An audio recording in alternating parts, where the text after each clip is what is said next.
in a week of Coca-Cola Intercall Zonal Finals, where the winners of the East, Central and Tobago have already been decided. Today, the winners of the North Zone shall be decided. St. Anthony's College, the Tigers, ready to take a bite out of the QRC Blue Bloods, just as determined to get that title today. Looking at the weather that these young men will play under, it is 30 degrees Celsius, wind speeds of 11 kilometers per hour, and humidity index at 71%. Overlooking the Hazley Crawford Stadium, Fort George, looking on as the surrounding antennas broadcast the signals that give you all the action. St. Anthony's College came from West Moorings. The young men got here early and they have been warmed up and they are ready to attack the Tigers of West Moorings. QRC, a shorter journey to get here. Under coach Kenwin Jones, the likes of Tao Lamsey and the other players ready and able after playing what some will refer to as the game of their lives to knock Fatima out of this Coca-Cola Intercall competition. My name is Hans Devines here at the Hazley Crawford Stadium, where Trinidad and Tobago a few days ago beat USA 2-1. Joining me on the pitch, two men that have stood in Trinidad and Tobago's defense, Brent Sancho and Rodolfo Abubakar, and Fatima's favorite attacking midfielder and commentator extraordinary, Colin Murray. He loves that. Well, attacking midfielder, you said. But unfortunately, what happened to Fatima last time around, Colin? Not yet. Well, let's look at how we got here, gentlemen. Well, the road to the North Zone Coca-Cola Intercall final started with a St. Anthony's College comprehensive win against East Mocrapo Secondary, and the upset so far in the Coca-Cola Intercall series, Fatima College going under 2-1 to Queen's Royal College, which sets up this mouth-watering tie between St. Anthony's College and Queen's Royal College. Now, it would be remiss of me not to mention that these are Coach Grosvenor's teams, you know, and we must say rest in peace to him, and his legacy lives on as we see his two teams face eeach other in this North Zone final. Indeed, one he would have been proud of. Yeah, I think so. I mean, at the end of the day, of course, Kenwin Jones would have spent time with Grosvenor, building that St. Anthony's College, what we see now with a dominant time in the North Zone and from the national perspective, a man that has left an imprint within schoolboy football, no doubt.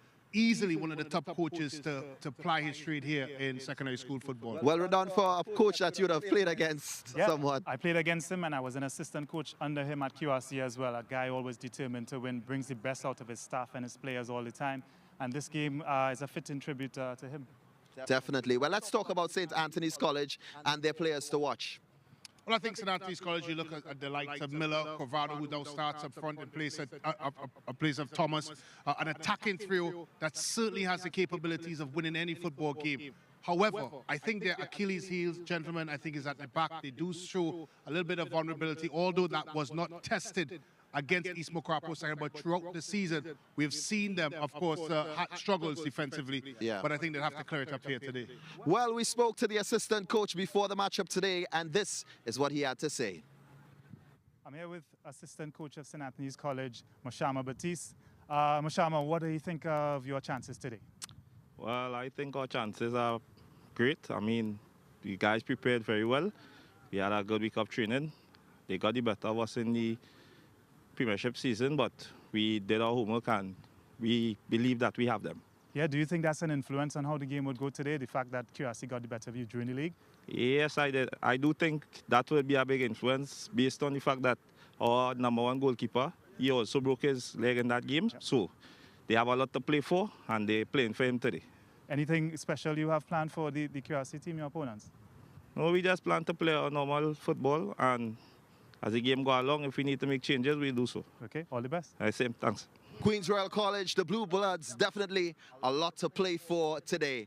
Rodolfo Abubakar, 2003, 20 years ago, this was the matchup, this was the final. You were part of the team. Yeah, and let's see if you'll have a repeat result. QRC won 2-0 on that day, and they look a team possessed they look a completely different team from the league inconsistency that they show. They're a team now full of belief, full of drive. They're very, very clinical on the top end of the pitch. And I expect them to do well today. I expect them even to be considered as perhaps the favorites tonight. All right, Colin Murray, let's talk a little bit about the players to watch and what kind of game does QRC need to play? Well, you know, you look at St. Anthony's, and Brent talked about the forward line, and yes, I agree with him. They're a little bit in defensively. I'm a little concerned defensively with St. Anthony's, but they've got the midfielder, Wilson Wright. He, to me, is the engine room of St. Anthony's. He makes them click. He gets the ball wide. He gets it through to the striker. So he is the man, as far as I'm concerned, that St. Anthony's will have to watch. They've got to close him down. Got to close them down, and Coach Kenwin Jones had this to say before the matchup. Okay, we're here with QRC's coach, Kenwin Jones. Before we get into the game, we want to recognize, of course, Nigel Grosvenor, the late Nigel Grosvenor, who is, of course, attached to QRC and St. Anthony's, and, of course, a past coach of yours. A special day for him, wherever he is looking down on us. Apart from that, what do you think are your chances today? Well, first of all, you know, it is, I think, the perfect memorial of him with the game coming on today between the two schools. But for us, we're in the North Zone final. Of course, you're going to have a chance, so we just have to, you know, stick to the game plan and come and play the football that we know how to. Considering what I think you would consider as well a disappointing league season, did you expect to be here today? Well, you always have contrasting playing styles and luck going for you when cup competitions come around. We all know that Intercol is a different beast. And yes, the season didn't go so well, but at least coming into the Intercol matchups, we had pick up some form and started to play well enough. So now we're here. Yeah, massive results against the league champions, Fatima. How's that going to help you today? Well, I think in some ways it would help the grit and determination and togetherness that the team showed. But today is a different game, you know. We're playing a different opponent.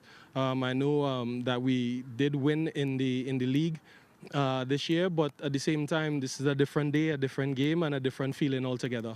Yeah, all the best. Thank you very much. And togetherness, no room for complacency. Guys, what do these teams need to do to win this matchup? Either one, QRC or St. Anthony's?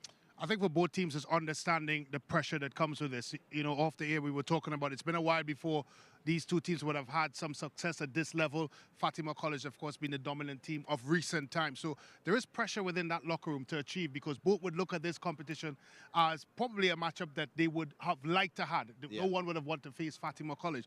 So I think it is obviously mitigating that pressure and understanding what that means as it relates to this game, and obviously executing on the game plans that the coaches would have had. Colin Murray, your view. I know Brent Sancho mentioned they wouldn't have expected them to beat Fatima. So let me tell you, Hans. QRC played the game of the season. There's no doubt about it. But they've got to come out here today and repeat it. You looked at James up front. You looked at Nelson, the midfielders. You know, there was not a fault we could have found with that QRC team. Defensively, I thought they were solid. The wing-backs were going up the sides of the field. I mean, it was a total game of football that they played. They played with that intensity, that drive. And they've got to, if they do that today, I think they'll be all right. You know, I just can't see St. Anthony's. St. Anthony's would have to match them for the intensity and the drive. But I don't think they could really, they could really get anything more than Jones asked for. All right, well, Colin, you mentioned matching them, and when you talk about an app that is unmatched, you talk about the SportsMax app. Download the SportsMax app today. Head to the Apple App Store or the Google Play Store and download the SportsMax app today. When we come back around, the Coca-Cola Intercol North Zone Finals, Tigers versus the Blue Bloods, QRC, here at the Hazley Crawford Stadium.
Welcome here to the Hazley Crawford Stadium. That's a beautiful shot of the stadium.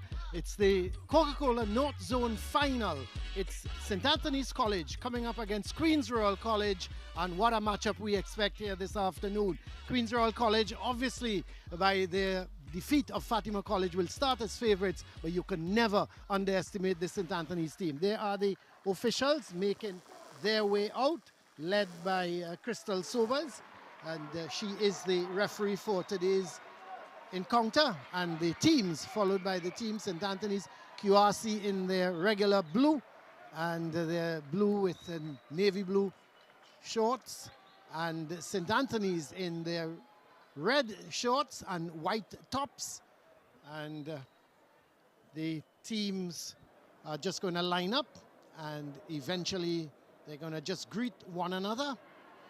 As it's going to be, firstly, they're going to be met by the officials here.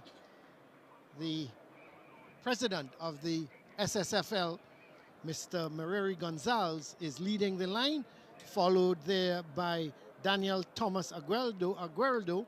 She's the marketing assistant Coca-Cola, Danielle Thomas Aguerdo. And then Morris Cooper, he is the principal of St. Anthony's College. And is that Rodolfo Abubakar? Yes, sir. Oh, well, we didn't have his name down. We had the name of the St. Anthony's principal, but he's not there. So Rodolfo is filling in for him. Our co-commentator, Rodolfo Abubakar, of course, former national defender, and doing commentary here with us today on the final. So he's the players are getting the opportunity to meet the national star, as there is the president, Mareri Gonzalez. He seems to be very friendly with some of the St. Anthony's players.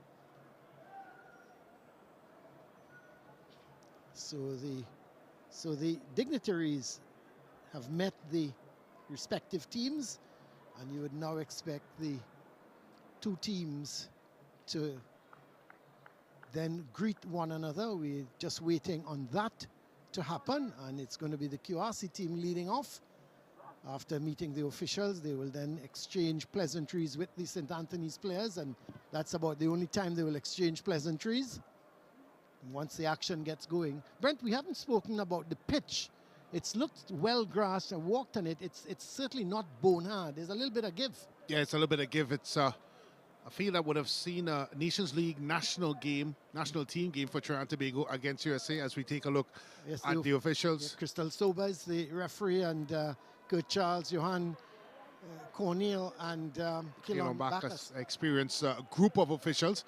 And so you're talking about the pitch. Because of that, it's an excellent pitch. It's in good condition. It's a bit drier than it was during the week, but certainly a good playing surface for football. Yeah, it should be a really good playing surface for football. And there is the St. Anthony's team there just taking their photographs and with the officials. But let's give you the lineup, as it's Jackson, Francois, Bob, Haywood, Thomas, Rose, Wilson Wright, Gravado, Fraser, Miller, and Dunbar. He is in today. He starts in place of Thomas up front. He may very well be in the midfield, and the coach, Ronald Daniel. The formation. When you talk about Wilson Wright being a focal point in the middle of the park, expect him to provide the firepower for Miller and Fraser. Gravado goes up top for Thomas. And the QRC team there, they've just taken their photo, and we're going to have a look at their lineup. Unchanged from the semi-final and that wonderful game they played with Afan in goal. There's Dolly and King. They formed that back line. Then there's Caruth, Lamsey, Nelson, Isaac, James, DeBeek, Eve, Franklin, and the coach, none other than that former national player, Kenwin Jones. Well, Seth Eves plays out right. The son of national team coach Angus Eve. James and Nelson provides the trickery, speed, and guile up front. Expect Lamsey to join that too. Yes, it should be very interesting. Last time they had James pointing, and he should have scored before he eventually got the goal against Fatima. So let us, the St. Anthony's team, just saying their last-minute prayer.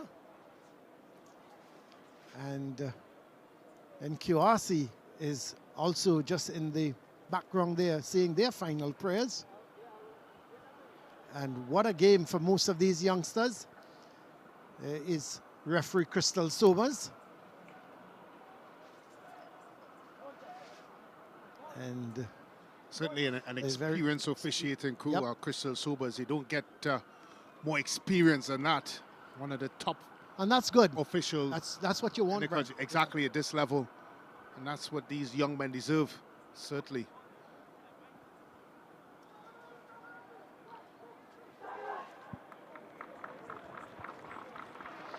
So there is Andel Fraser. He scored the opener in that game against East Mukarapu, Brent, and should have had another one. He's dangerous going forward. Couple. Yeah, he was a danger throughout that game. And I think more importantly, Colin, of course, winning the man of the match for that game, certainly one of the players they would look for to give that impetus moving forward. And I'm sure, there's no doubt in my mind that... and there's Nelson. He is going to be the danger man for QRC. Yeah, Nelson was no end of worry Yep. for the Fatima College back four. Well, certainly one of those players that will be counted on here today, gentlemen.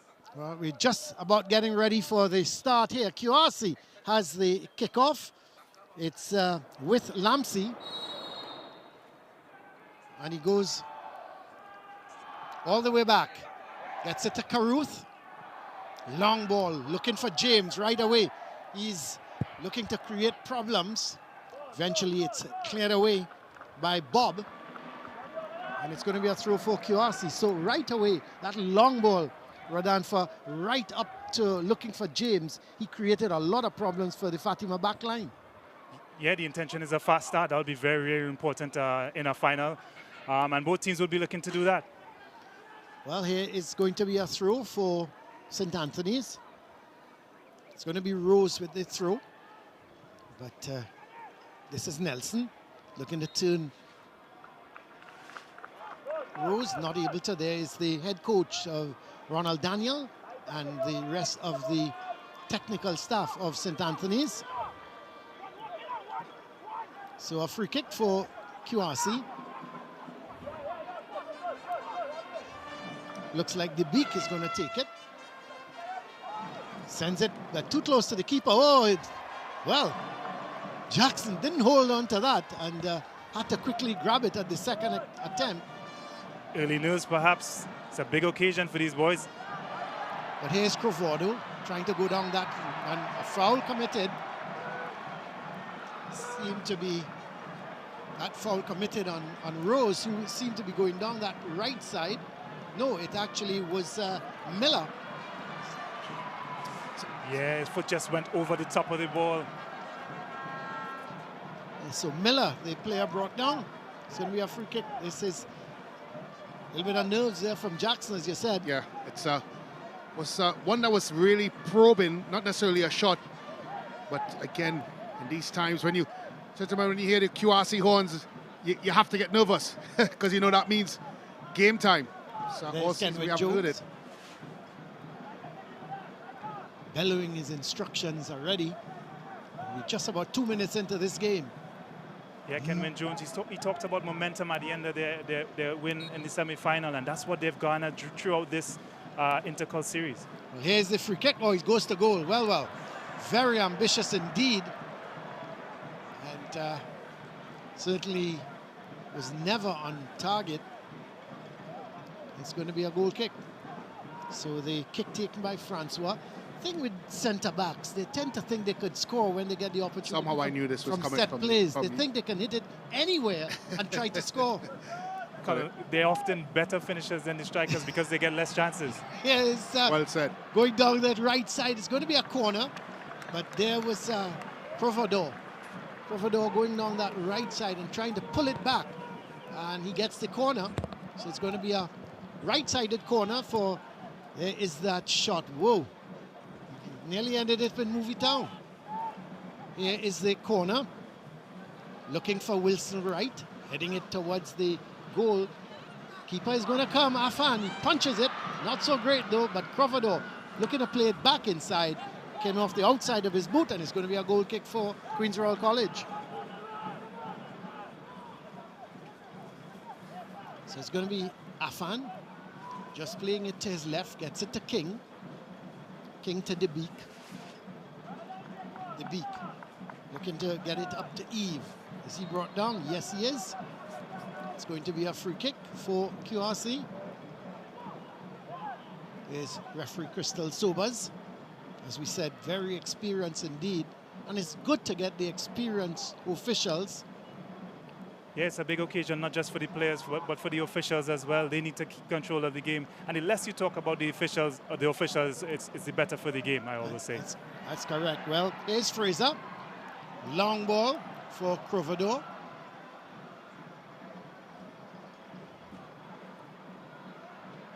Well, here's Crovador still. And it goes out. It's going to be a corner. Well, apparently there was a booking for Caruth from QRC. Not sure what that was about, but we getting confirmation that it was a booking. Well, here is it played to Wilson Wright. Gets it to the far post. The heads go up and offside. So the offside is called. So it's going to be a free kick.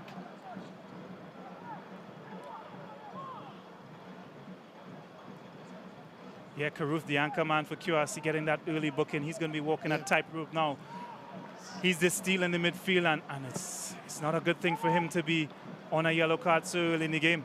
No, it's not. You know, sometimes, gentlemen, I always feel that a player should be afforded at least one bad challenge before, especially in these types of games. It's tight, players are nervous, it's young men that obviously have a bit of pressure on their shoulders, so maybe they should be understanding, of course, confirmation of that yellow card. But I just feel a referee should have a little bit of leeway before presenting those sorts of things, because now, unfortunately, as Rodolfo rightly said, Caruth is the steal in the middle, and he will have to make challenges, and now he has to walk a tightrope. And you know, you talked about it as well, Brent, in terms of the enthusiasm. You know, you need to get that enthusiasm. This ball played forward. This could be trouble here. Crovador trying to get the better of it. Eventually it's cleared to Wilson Wright. He's looking for that shot. He goes wide to Fraser. Fraser cutting inside. Plays it back to Wilson Wright. They're looking for the shot, but QRC closing them down. They go wide towards Miller. Miller going past his man. This could be problems. Oh, it just goes wide. I'm wondering, Rodolfo, did he go for goal or did he go for the far post? I reckon he did, yeah, and I think that was a good choice. It could always spill off of the keeper. There are rebounds available for you when you hit it across goal like that, but just dragged it a little too much. But you could see there the ball, they were looking to get the shot away. Look at Wilson Wright. He was looking for the shot, went to left, gave it to Fraser. He's now looking for the shot. Eventually, they went wide to Miller, who did well. It just went wide. Yeah, just dragged it wide. Unable to clear their QRC.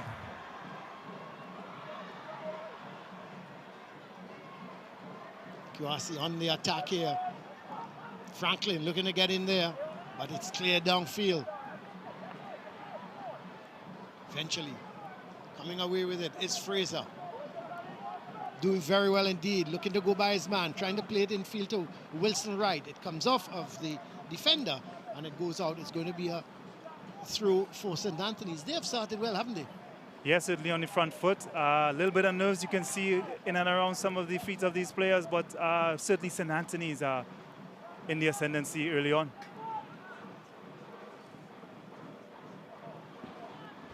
Well, the long throw coming infield. This is Fraser. Still Fraser. Did he keep it in? No, he did not. And it's going to be a goal kick for QRC. Well, I'm looking at the line of confrontation for Queen's Royal College, where they try to stop St. Anthony's progressing. And it's a lot lower than what we saw against Fatima. In Fatima, they played a higher line. They tried to stop Fatima from playing out the back here. They seem to drop a little bit in the middle third, Rodolfo. I wonder if, obviously, we talked about trying to emulate what they did in the semi-finals already. From a tactical perspective, they're dropping a lot lower. And one would suggest I would have hoped they started a bit higher and continued on with the way they played against Fatima. What they have done, though, they've left Nelson and James both full of pace up front. So perhaps they're luring St. Anthony's and probably intending to counter-attack with their pace. Well, here's a throw for QRC. Just about 8.5 minutes gone. No goals yet.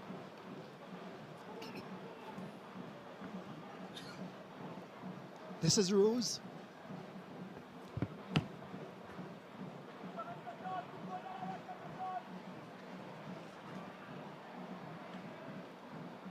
Right old battle there. We'll see a lot of those, and it's important to win your individual battles here, and nothing is going to be given easily tonight, that's for sure. No, I think St. Anthony's, they've really started well, and they're taking the game to QRC. This is Nelson, trying to play it through to James, but too close to the keeper. So Jackson, is he going to go long? Yes, he is. Not a bad kick. As Dolly looking to get the head in, but Caruth is there. Gives it away to Hayward, but it's won back by Franklin. Twisting, turning with it.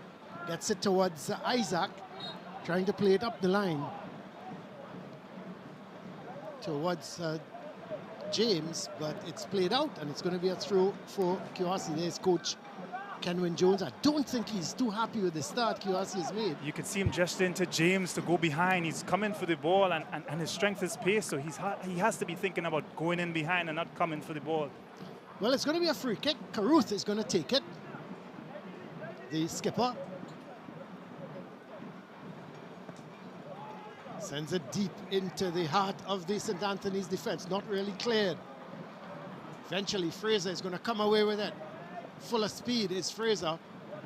He's got good skill as well. And comes off of Caruth, and it's going to be a throw. Fraser with the throw. Again, it's sent out by Isaac.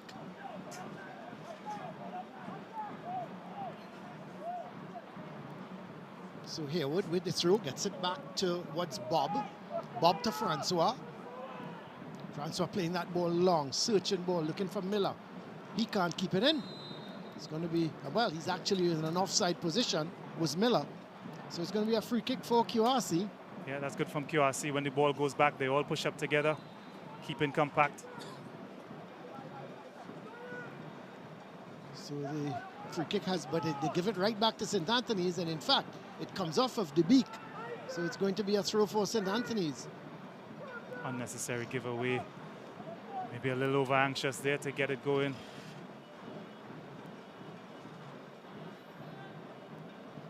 So the throw is going to be taken by Rose.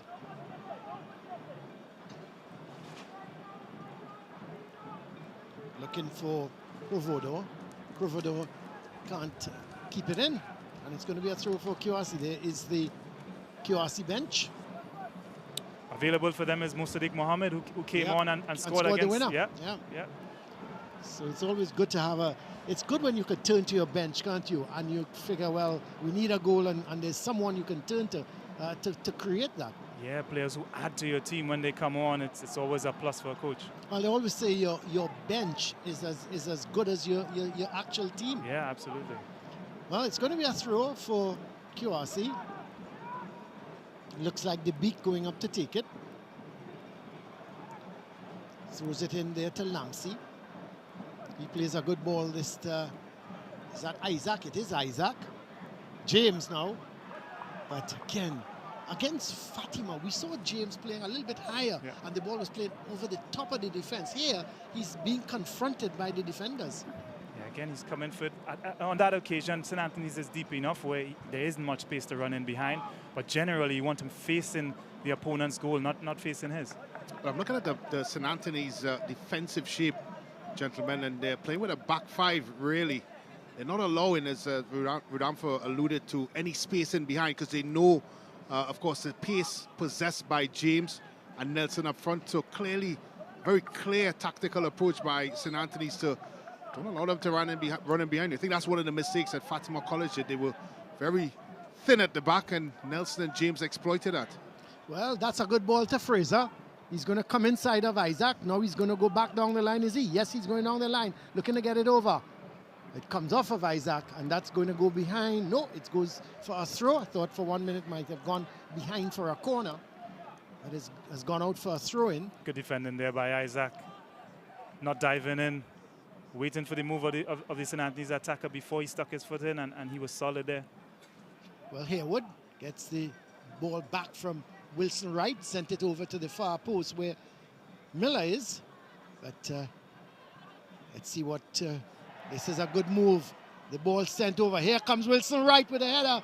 Tried to head it back from the direction it came. Providor still in possession, looking to go through 1-2 players. Eventually, it's cleared upfield. It's picked up by Francois. That's a good challenge in the end. And see the referee indicating that it was an unfair challenge. I thought it was a good challenge. They are made, in fact, by Dunbar. And the referee, as a matter of fact, she may have played advantage and decided that QRC didn't have the advantage and called the back for the free kick. So it's sent right up. This is Dunbar playing it forward.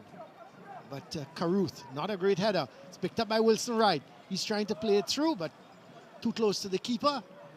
Coming up to 15 minutes so far. Still, no goals here in the Coca-Cola North Zone Intercol Final being played here at the Hazley Crawford Stadium.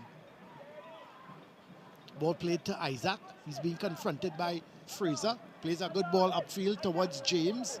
James is going to look to take on Bob.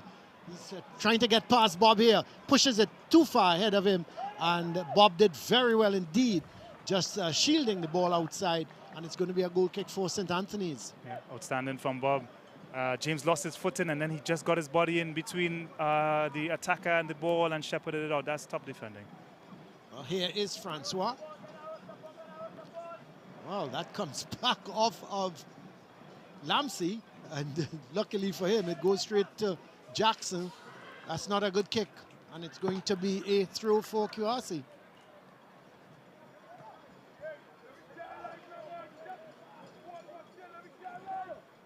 Isaac is coming over to take the throw.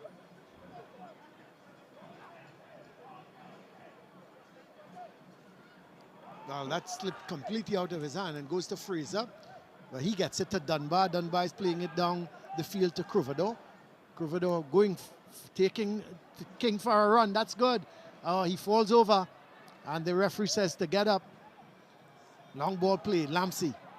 Still, Lamsey in possession. Then plays it wide to Nelson.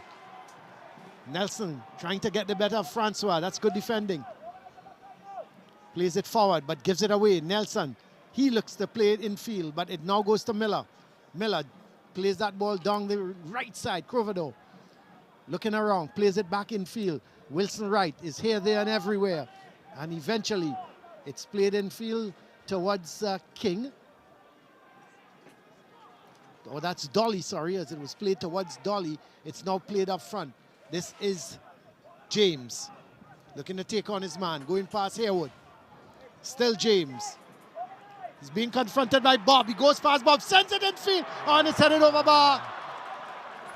That's the threat they possess with the pace of James on the outside. Running at defenders, not playing with his back to the goal, but running at defenders. Getting around his man, his cross was decent, maybe an inch too high for Tao Lamasi, and couldn't control his header. Yeah, Lamsey just couldn't control the header. It was just, as you rightly said, just a little too high. But what a good run from James. So he's already, we're now seeing after what, 16 minutes, 17 minutes, he's proved, he's starting to be a real threat now to the St. Anthony's defense. Well, it's the first time really he's gotten Haywood of St. Anthony's College in that 1v1 situation. They've done a good job in doubling up and making sure there's cover when the likes of James and Nelson pick it up, but on that, in that particular situation, James was able to get him where he wanted him in that isolated position, and I think that is the key to this game. Whether or not James and Nelson can find defenders in 1v1 situations, because that's where they find their joy. Well, Rose with the throw, but he's going to get another one as it's played out.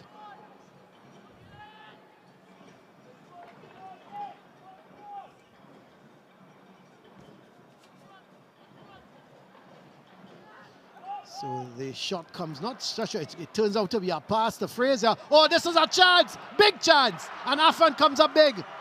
Well, the shot really from Dunbar turned out to be a pass. Fraser did well. He turned his man. He was a one-on-one with the keeper, Afan. He stood up big and he made the save. Yeah, presence of mind to drag it up away from the defender, but straight at the keeper, either side of him from that range, and surely they would have been celebrating a 1-0 lead. Well, St. Anthony's certainly, we talked about Queen's Royal College being favourites, but St. Anthony's, they're putting them under some pressure here. That easily was the best chance so far of the game. We saw Lamsey couldn't get to one, the cross from James, and that time you have to think that Fraser had the best opportunity of the game thus far. A one-on-one. Here's Lamsey. Getting it back towards Caruth. Gets it to Eve. He comes inside, but it's Nelson wins it back for QRC. Looking to go past Rose. Still Nelson in possession. Has the shot, really and truly. Didn't get any power in that, but you could see the idea was trying to get it into the far post. And there is the shot that turned out to be a pass to Fraser. Look at that. As you rightly said, Radan, for anything left or right of him, would have been in the back of the net. Yeah, big chance. Big miss, really. Yes, he should have scored. You have to say a bad miss. Yeah. But here's Wilson Wright. He's been the engine room so far, himself and Fraser. They have proved to be the real attacking threats. This is Dunbar looking to play it through to Crovador, but it's hit a little too far. And the goalkeeper Afan, who came up with that big save, gets there before the St. Anthony's striker. Yeah, you like your keeper to come and claim and be commanding in those situations. He's looked confident so far, and his confidence would have been boosted with that save, that point-blank save a few minutes ago. Well, this is Nelson. Gives it away to Dunbar, but a little bit of tugging on Nelson, so QRC win a free kick. On the other end, St. Anthony's keeper, Jackson, he's like a bundle of nerves. Twice the ball looks innocuous and it's just bounced out of his hand, so he might be feeling the pressure as well. When you see a keeper like that, you tend to, the instructions then should be to shoot on sight, shouldn't it? Yeah, and not only that, make sure you follow up because it's bouncing out of his hands. Well, Caruth is going to take this free kick for Queen's Royal College. Chips it into the box. Nelson couldn't really control it. You could see the idea. He was trying to put it back across the face of the goal, and the ball just came off the thigh and went out for a goal kick for St. Anthony's. I think he made the wrong choice there because there was time. He had the time to try to get the ball under control. I think he just wanted to have a shot over. Having a look at it, it's, well, this is the blunder here. Just a straightforward catch, and I know, Rodolfo, you're saying nerves. I just wonder if it's otherwise, but because that's the second time tonight we've seen him make that sort of mistake. You know, we talk about forwards wanting to strike, but is the other side of it, is defenders worried. Here well, the ball's played over the top. James, again, he's got the better of Hayward, but that's a good tackle in the end. A good tackle in the end, but James was away. I think he went a little too quickly. Might have just slowed up on the turf and he missed it. It spun away from him. That's right. He was ahead of him, and there's no way you're going to catch James if he's 1 yard ahead of you. But a good tackle in the end from Harewood. Yeah, good recovery from him. Good recovery, and split it out for a throw. So Isaac is going to look to throw one of these long ones. As I say that, he's going to change his mind. And no, he still gets it into the box, but headed away. And Eve trying to get the better of Wilson Wright. He does well, comes away with it, gives it to Miller. Miller confronted there by Caruth. And Caruth does well, plays it out. And it's going to be a throw for QRC. Yeah, that's for St. Anthony's. That's Caruth, their defensive anchor. On a yellow card, of course, but that's the work he will have to do. Here's Fraser again. He's going to look to go past his man. And, oh, that's good tackling in the end. The 2-3 defenders had to close him down. But Fraser is creating real problems for the QRC defense, especially Isaac. Yeah, this is concern when it goes wide. The centre-back Dolly comes across. I think he does well, sending him away from goal, and then in the end, getting his tackle in. Well, don't miss the excitement of the SSFL and it's a schoolboy football and the SportsMax app. Download from the App Store or the Google Play Store. Catch all the action and updates on the SportsMax app. Well, here is Dolly. Looking for James. He can't keep it in, and it's going to be a throw for St. Anthony's.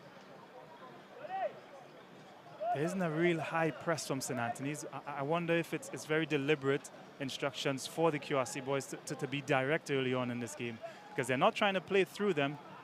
It's very, very direct up to James so far. Well, this is a good ball to Fraser. Oh, he comes inside, looking for the shot. Fraser! He goes wide. Well, another glorious opportunity. He cut inside nicely, and you could see him looking for that right foot, looking for the far corner, and just didn't get it right. Superb first touch to cut inside his man. Didn't match the touch with the finish, though, rather snatched at it, going for too much power. Again, at that range, you can use the inside of your foot. The last post is so open. But he rather snatched at it and shanked it wide, really. I just wonder at what point Isaiah, the right back for Queen's Royal College, would realize that he's all right foot. You just have to keep him on his left. Yeah, keep him on his left. Yeah, there's a couple of occasions where he was not allowed to go inside and he muffed his shot. So it's important for, as a young defender, to identify those sorts of situations very early and, of course, try to dominate the striker. If he doesn't, I'm very sure at some point he's going to get it right. Well, Nelson couldn't keep it in. He was trying to get the better of Rose, and with his trickery, he was so good against Fatima. He was weaving in and out of the Fatima defenders. So far, he's not had all that much luck with Rose out on that right side. Well, here's Nelson again. Let's see. He's looking to come in field with it. Sends that ball over, looking for James. Harewood is there, but eventually it's picked up by Bob, and he sends it downfield. Across comes Dolly, but he plays it out, and it's going to be a throw for St. Anthony's. There is some of the crowd, a lot of QRC supporters in the crowd. Of course, with St. Anthony's just coming from the West Moorings district, and QRC from Sinclair, just around the Savannah. Here is the ball. Oh, Crovador was coming in, and that was Dunbar coming in with the header and didn't get it right. Well, seemed to snatch at it. But again, a good run, came in late. Another decent chance, late run from the midfielders. You love to see that from your midfielders, but just didn't time his jump well enough.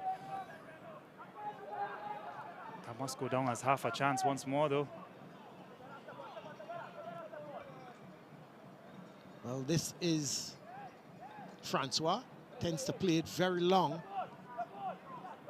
as he does again, looking for, this time it's not Fraser out there, it's Harewood. No, that's Miller. Miller's come across to this left side now and sends it over. This is Fraser. And, well, the whistle has gone. So it seems, let's see, has it gone out? I'm not too sure if it's offside. We're waiting. Corner? It's a corner probably, yeah, maybe it went out. But Miller has come across to this left side. Fraser has gone over to the right side. There's Miller. Not for the first time, though. That long ball, yeah. 40, 50 yards, has beaten Isaac. He's not in line with the rest of his defenders, and the ball is sailing over his head. That's probably the third time that has happened. And then he has to turn and face his goal against a very bright-looking Miller. Well, this is Wilson Wright with the corner. Gets it to Francois, central defender. Francois leaning back, looking for power, and goes high over the bar. Yeah, that's exactly right. Let's look at some of the close calls, Rodolfo, for St. Anthony's. Yeah, bright start from them. That was Miller. One just whistled wide. This one surely should have been put away. And Fraser again. So Dolly done well enough here to keep him at bay. Fraser seems to be right around all in everything, isn't he? Then Dunbar coming in late with that header. Yeah, that's almost half chances already. Yeah. And really and truly, when you think QRC had the one with Lamsey, when James cut up that cut on that right side and squared it back a little too high for Lamsey, outside of that, it's really been all St. Anthony's. This is Wilson Wright, getting it to Miller. Back to, this is Dunbar, and headed away by Isaac. And this time he's going to charge up that right side. But he's lost it. It's picked up there by Haywood, getting it down to Miller. Being confronted here now by Franklin. This is Franklin. Getting it into Isaac. Lamsey. Long ball looking for Nelson, but it's cleared away by Francois. It's in the midfield now with Haywood. Goes all the way back to him. This is Miller. Haywood tearing down that left side, but it's played to Crovado. Oh, that's a good challenge from Dolly. Really good challenge. Can't keep it in though, but so it's going to be a throw for St. Anthony's. It's excellent from Dolly. Read it well, timed this challenge well. Just not able to get the clearance up the line. Miller, but it's one back here by James. Gets it to Nelson. He's been surrounded by 3-4 white shirts. Oh, he does very well. James is gone. He's gone too far. Here's Nelson going it on his own. Nelson plays it to James. He's missed it, but he gets back up. Oh, my word. What a chance. What a run from Nelson. He took on the St. Anthony's defense and he went through one after one. Then he was not selfish. He could have gone for goal. He squared it back to James. James missed it. Well, well. Another great opportunity, this time for QRC to take the lead. Almost a sucker punch on the other end. St. Anthony's having the better of the game, of course. But on the break, as I mentioned earlier, it's probably what QRC are looking for, and they almost caught them out there. Well, here is the throw sent back upfield. So Nelson finally coming to life. He single-handedly took on the entire St. Anthony's defense from right back to left back and went through all of them. Half an hour gone. Still no goals here. It could so easily have been 3-2. Long ball, this time Fraser, who's gone over to that right side. He's got the beak for company. He gets wrong the beak. He's looking for that ball in field. It comes off of King, and it goes, it's going to be a right-sided corner. Let's look at that run from Nelson. Yeah, broke away from his men, went around the defense. His cutback, is it behind him? Yes, perhaps James could have held his run.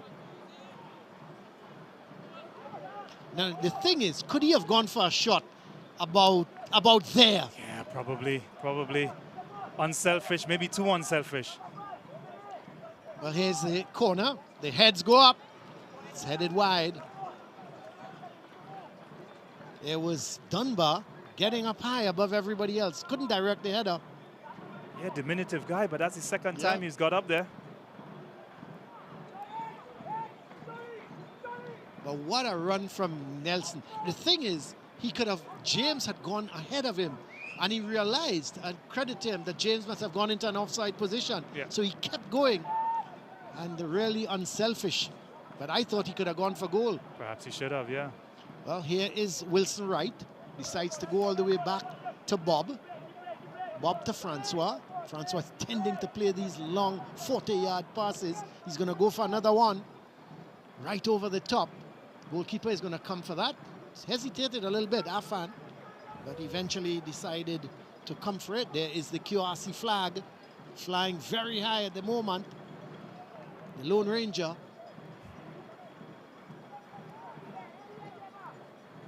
Ball sent upfield.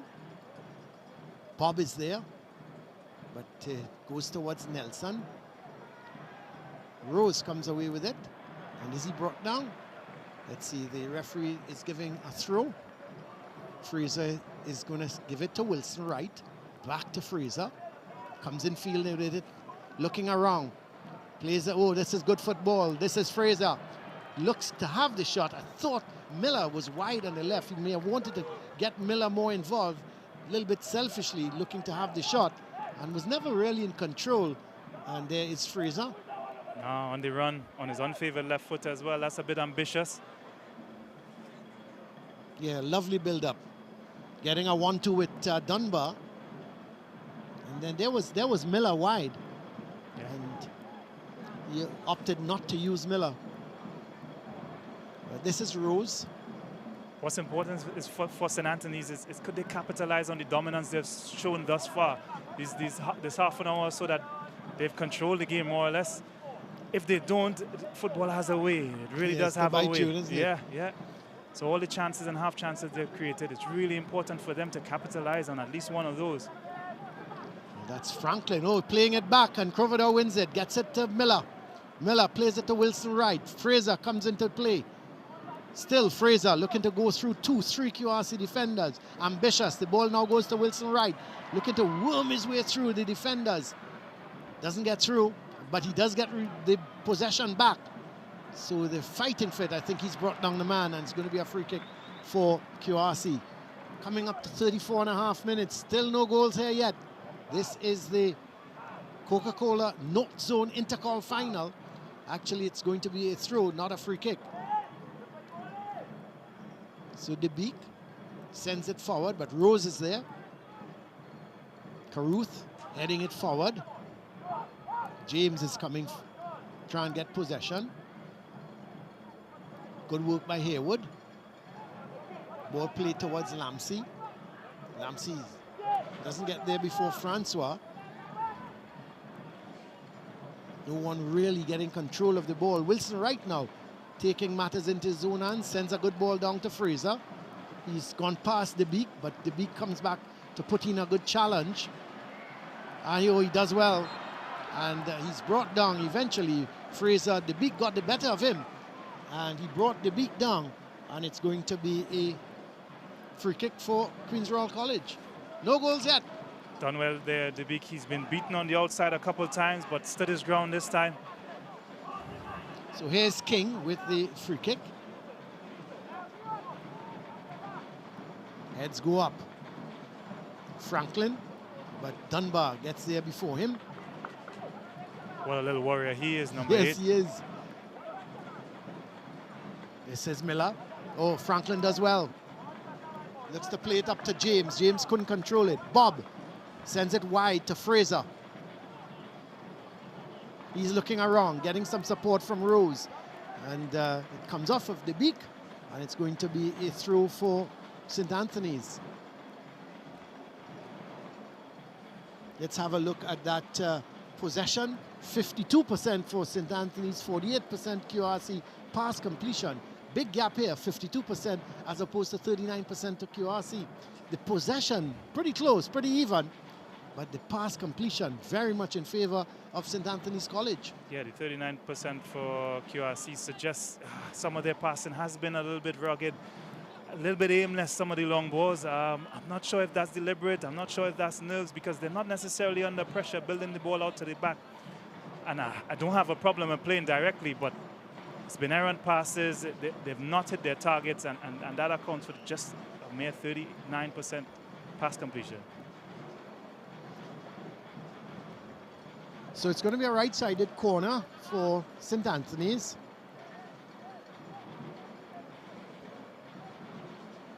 Here's the St. Anthony's bench.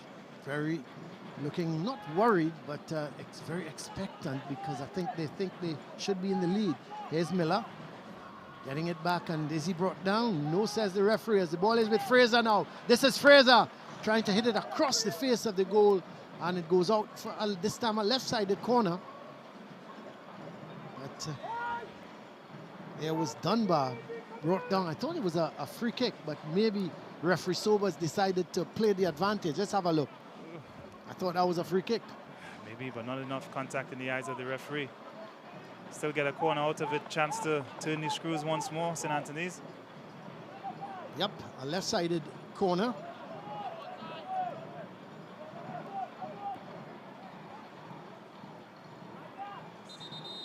So this is Croverdale. Croverdale with the corner, left-sided corner. Going to take with his right boot. And he's going to play it short towards Francois. The ball played back this time to Croverdale. And this is The cross now goes over to the far post. Not a good one. It's that was actually Rose with that. The left foot, and it goes high and wide and not so handsome. And it's going to be a goal kick for QRC. So it was played short to Rose, and they really messed it up in the end. So it's a goal kick for QRC. King with it. Gets it upfield. Not well taken. But the ball played this time to Nelson. He can't control it. Haywood is there. And he plays it out. It's going to be a throw for QRC. So again, with the QRC build-up, it's a long ball, which no problem with that. But what's the next play after that? He's not even looking into the midfield to play it through the midfield. So it looks deliberate. They're going directly into James, into Nelson, into Lamsey. They're not trying to play through the midfield. But when it does get up to the strikers, what's the next option? Well, here is the ball played upfield. It's won by Nelson. Looking to come in field with it. This is Isaac. But he can't keep it away from Miller. But he does win the throw because it goes out of play. So it's going to be a throw for Isaac.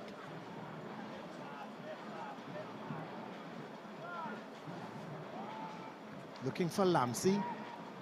It's picked up by Wilson Wright. He plays it over the top towards Fraser. Oh, that's good by DeBeek. Goes up that left side. Looking to get it to Lamsey. And in fact, that's not Lamsey. The man seemed to be making that run. Was it coming all the way from the back? Looked like King. But they've got a left-sided corner. Caruth has gone across to take it. Well, I know in the game against Fatima College, Caruth swung in a dangerous ball. And goalkeeper Edwards of Fatima had to make an instinctive save. Let's see if he can emulate that sort of situation. Actually, it's Lamsey. It is Lamsey and not Caruth. So, but not a great corner. He's going to get another chance. Let's see what he's going to do. Oh, he does well. Does very well. Sends it in now. But cleared away by Wilson Wright. So it's going to be a throw. Done the hard work, unable to compose himself and get a good crossover. Well, we've just got about 4 minutes left of this first half. Good shimmy to get away from his man. Dove in there, the defender. Not such a great cross. They've won a throw-in. Here's Lamsey again. And has he won another corner? No. The referee says it's a goal kick. Lamsey can't believe it. He's put it down for a corner. I can't believe that as well. Curious call, that. Well, there goes Lamsey running away. Hasn't been in the game very much. But he is playing more advanced than he has before. I mean, they've lost Caruth during the season through injury. He's back now as well, so he anchors the midfield. And that allows Lamsey to go forward. Play high up. Had the chance of that cross ball, but it was just a little bit over his head. The cross ball coming from James.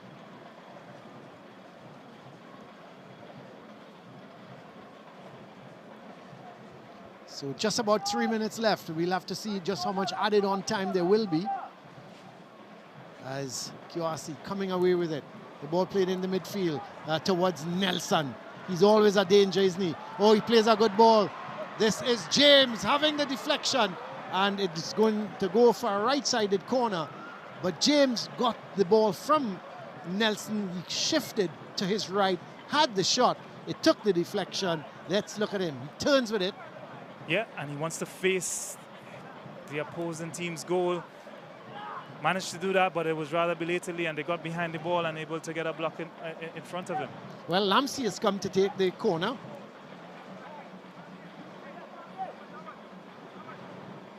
The big boy King is up from the back. That's a good one, but headed away. It's going to be picked up by Fraser.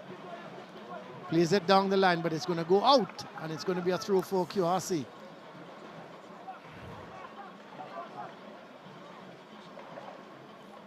Ambitious effort. Oh boy, it's difficult to tell from there, but the deflection saved them.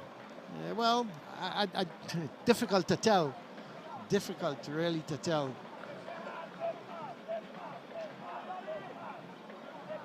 But that's what the defenders are there for, to protect the goalkeeper. Yeah, that's good defending. Get your body in the way. That's right. Here is the throw, but it's played downfield by Haywood. The beak slips and Fraser gets hold of it. Sends the ball over onto this near side. This is Miller. Looks for Wilson Wright, but not such a great clearance. Miller is going to get there, but that's a good defending by Isaac.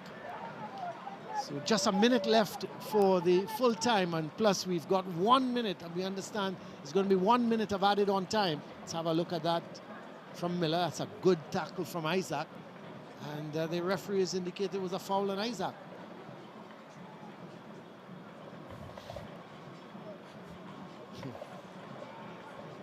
Well, there's some things you can't fathom on this game, but here's a chance for Miller. Oh, that's good defending again. It goes to Wilson Wright. Wilson Wright scores! We talked about this man, but it says the offside flag is up. The offside flag is up. It's not going to count. Going to need to have another look at that. Celebrations curtailed. The QRC boys are smiles because they've seen the flag go up.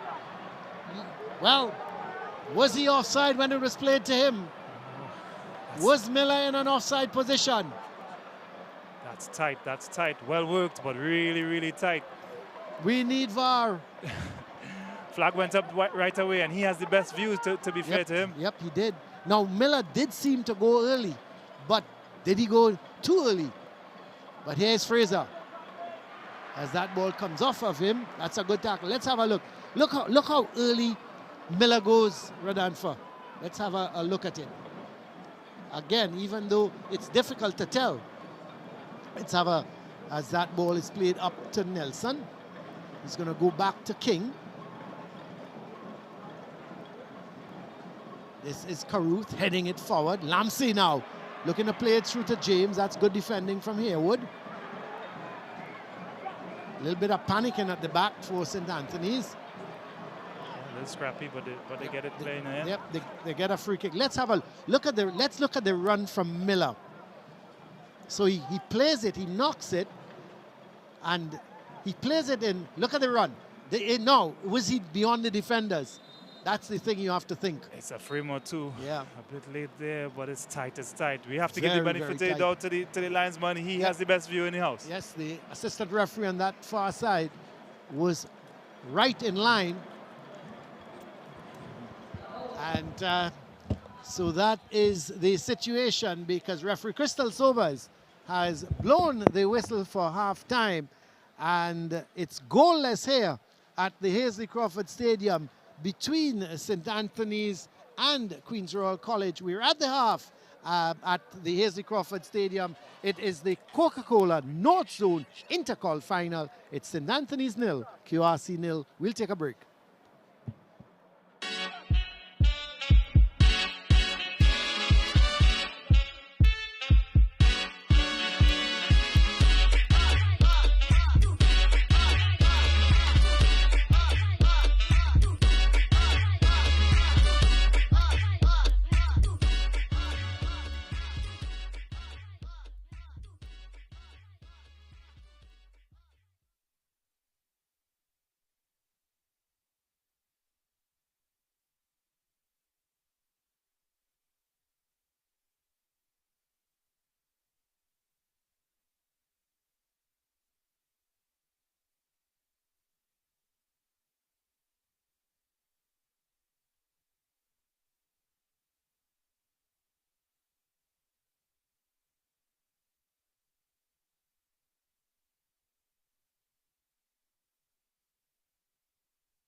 Welcome back here to the Hazley Crawford Stadium. We're at the half. It's the Coca-Cola North Zone final between St. Anthony's and the QRC. Let's have a look at the highlights. Referee Crystal Sobers got the action underway, and St. Anthony's, they started on the front foot against this QRC team, and Miller going wide here, went for the far post, and just it went wide. And then James, he got into the action, sent the ball across, and it was a little too high there for Lampsey, and he couldn't keep the header or down, and it went wide. Then Fraser getting into the action here for St. Anthony's. You had to think he would have scored. He got the better of the defenders. It was almost a one-on-one with the keeper. He just needed to hit it either side of him. He didn't do it, and the score remained goalless. And then another chance for Fraser, getting inside of the defender, going on the outside. That's a good challenge in the end, coming in from Dolly. And then a long ball from Francois, looking for Fraser. He got to it, cut inside, looking for that right foot, still looking for the shot. Didn't get it at all. It went wide. And another chance goes a-begging. And then the ball went across. Dunbar with the header, couldn't get over it. But then here goes Nelson. What a run from this man, going past everybody in the St. Anthony's defense. You think he would have shot there? No, he sent it across to James. It went just behind him, and he wasn't able to get the shot in. And then here is another chance, a shot coming, but from Fraser, not a good one. It went wide. So that was the half time here at goalless. Let's have a look at the stats.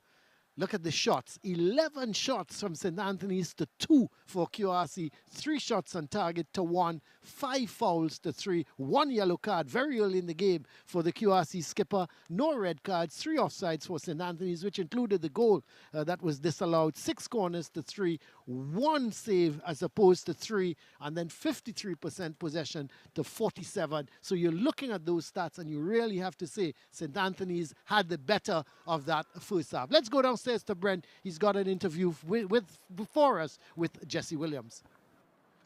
Well, I'm here with CV Fuego, men's senior national team, and East Mokorapo and St. Anthony's College former student and standout Jesse Williams. First of all, I'll start with the victory on Monday against USA, 2-1, an impressive victory. Your thoughts on that game? Firstly, it's a pleasure being here. My thoughts is just simply, the guys want to win. The guys want to make a big impact, on the country, the state of the country, and, just do what's right for the future, Well, of course, you have 2 schools a couple of weeks ago that played in the semi-final, East Mokorapo and St. Anthony's College. You must have been a nervous boy. Which one you were vying for and hoping to win? I was on the both side, actually, I can't really pick because, Mokorapo is a school that most of my family went to.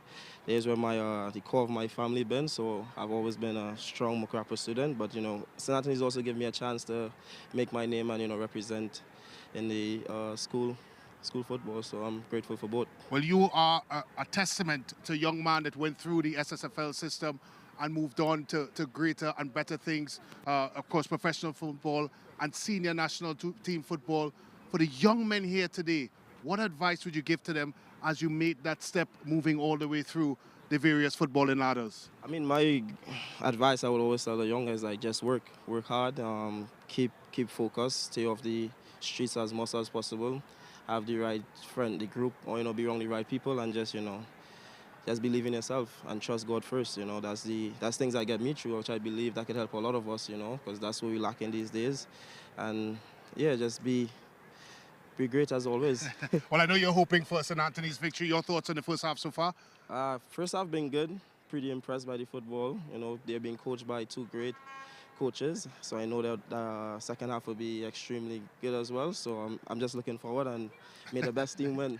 Well, all the best in the game that you have next March against Canada, and it's great seeing you here, Jesse Williams. Over to Hans. Thank you very much, Brett. Honestly, a proud moment as well as being part of the SportsMax team. When we first started doing the secondary schools football league, Jesse Williams would have been one of the players. So obviously, I'm very proud to see him at this level. Now we're down from a St. Anthony's College player to a QRC player. I mean, QRC not getting much chances. No, intriguing first half. Certainly, St. Anthony's had the better of the game so far. And they, of course, would be disappointed to go in at 0-0. QRC definitely are the happier team with this scoreline. Could they convert all the chances they've created into goals. They haven't done it thus far, and that's disappointing for them. The success has come from their wingers, Miller and Crovador. Every time they get down the sides, it looks dangerous, and QRC must be wary of that. And on the other end, of course, the same situation. James with his pace, Nelson with his trickery. St. Anthony's must beware as well. Now, through commentary, you all were mentioning the fumbles, the nerves. What's going on with the teams and these young men today?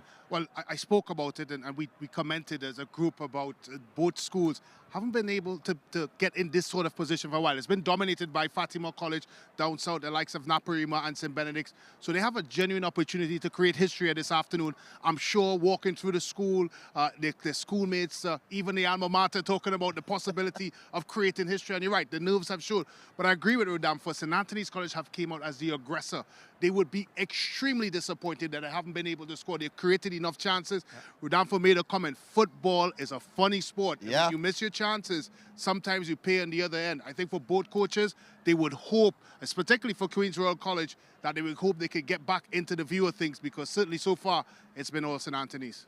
So what do the coaches need to say to these players moving into this next half, guys? We need to, for a QRC perspective, they need to definitely recreate the intensity that they showed in that semi-final against Fatima. They've been off the ball a bit. They have been a little bit wasteful when they had their opportunities in front. They've been a little bit scrappy, getting their lines cleared at the back. So they need to be a bit tidier and a little more intense, especially through the midfield. And for St. Anthony's, Brent? Well, that man there in your picture needs to figure out how to score a goal, because he's created so many opportunities in 1v1 situations, cutting in. And the thing about it, guys, is when he gets into that execution phase of it, like in here, he just seems to fumble his lines and not able to execute.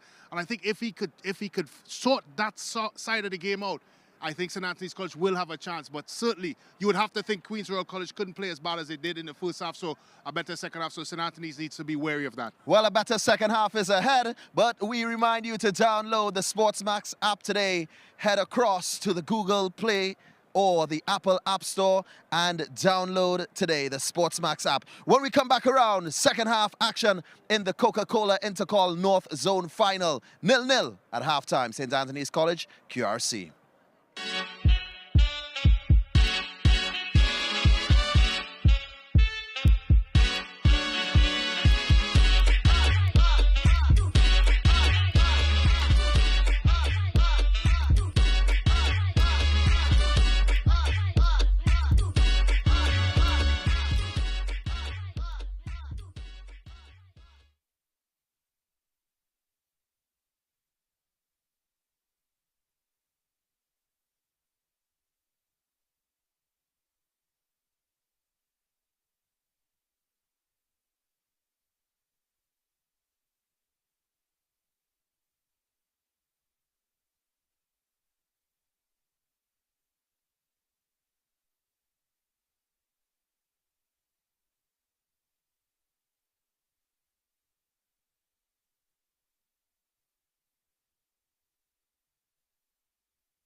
Welcome back here to the Hasely Crawford Stadium, and of course the sponsor of the Intercol Series, Coca-Cola, the perennial sponsors of the Secondary Schools Football League Intercol Series. And we are here. It is the Coca-Cola North Zone Final, St. Anthony's College against Queen's Royal College. We are about to witness second half action. It's goalless at the moment. Which team can break the deadlock? The blue team in QRC or the team in white of St. Anthony's? Let's get the action going as Francois with that long ball as per usual and headed forward by Caruth, and it's picked up by, this is Nelson. Trying to come in field with it was James, but it goes to the beak and he can't control it. So James has come across onto this left side, and Nelson has gone over onto the right side. Lamsey still going through the middle for Queen's Royal College. Yeah, James occupied the right side in the first half. He's also had a change of boots as well, maybe a longer studs. I saw him slipping a bit. He needs to keep his grip to get away from these St. Anthony's defenders. Interestingly, at the halftime, Rodolfo, I heard you talk about the intensity of Queen's Royal College, and you felt that, you know, if they to change things in the second half, they've got to pick up that intensity. Yeah, it's not what we witnessed in the semi-finals against Fatima. Yeah, it's certainly not. But is it a situation where St. Anthony's, their intensity and their purpose seems to be much more intense? I think you're right there. I think it's a bit of both, really. Yeah. Well, it's going to be a throw for Queen's Royal College. Isaac is going to take it. Just wait and see what sort of changes they've made. As we said, Nelson has gone across to that right side. James has come across to the left side. I just think that both attackers, Nelson and James, are playing too far apart. They need to be a bit closer in proximity to each other, certainly to occupy the centre halves. They are occupying the wingers. It looks like Lamsey is almost playing a false nine. Yeah, yeah. And maybe they need someone to occupy those two centre halves, because as it stands, once the ball goes into that front three, front two, they look a bit thin. So they need to find a way to occupy that back four. As I've said in the build-up, guys, that St. Anthony's is not necessarily the best defensive team in this league. So you have to find a way to put them under pressure. Yeah, they seem to be isolated. Every time Nelson picks up the ball, he seems to have to dribble 1, 2, 3 players, just as James is, rather than him picking up the ball and knocking it sideways to some player. Yeah, they do have the old-fashioned Mohammed number 9 on the bench. He would occupy the two centre-backs, and that might give a little more room and ability for the wingers, James and Nelson, to get a little more freedom. Well, but then who do you sacrifice? That's right. Because you're going to have to take out a midfielder. But at some point, he's going to have to play that card. He's going to have to think about winning the game. I'm not sure he's going to play for penalties, is he? No, that's a lottery, isn't it? Becomes a lottery at that stage. Well, here is Lamsey. Still Lamsey looking to play it back. The shot comes from Franklin, but no power in it. And it goes straight to Jackson. He's only had, 2 shots to deal with in the first half. Didn't look comfortable with either of them. No. But whereas St. Anthony's had 11 shots in that first half. But here goes up that left side is Haywood. Does well. Well, comes inside, but Isaac is there with him. And eventually it's cleared downfield. And Nelson was in an offside position. So it's going to be a free kick for St. Anthony's. Yeah, you want one of those front three at least dropping into that space to pick up those clearances, those half clearances, so you could get at the St. Anthony's defense. That's what they want to do. That's what they want to break. But if the 3 of them are just walking back, staying offside, it defeats the purpose and it comes right back at the defense. Well, this ball is going to go right through to Afan.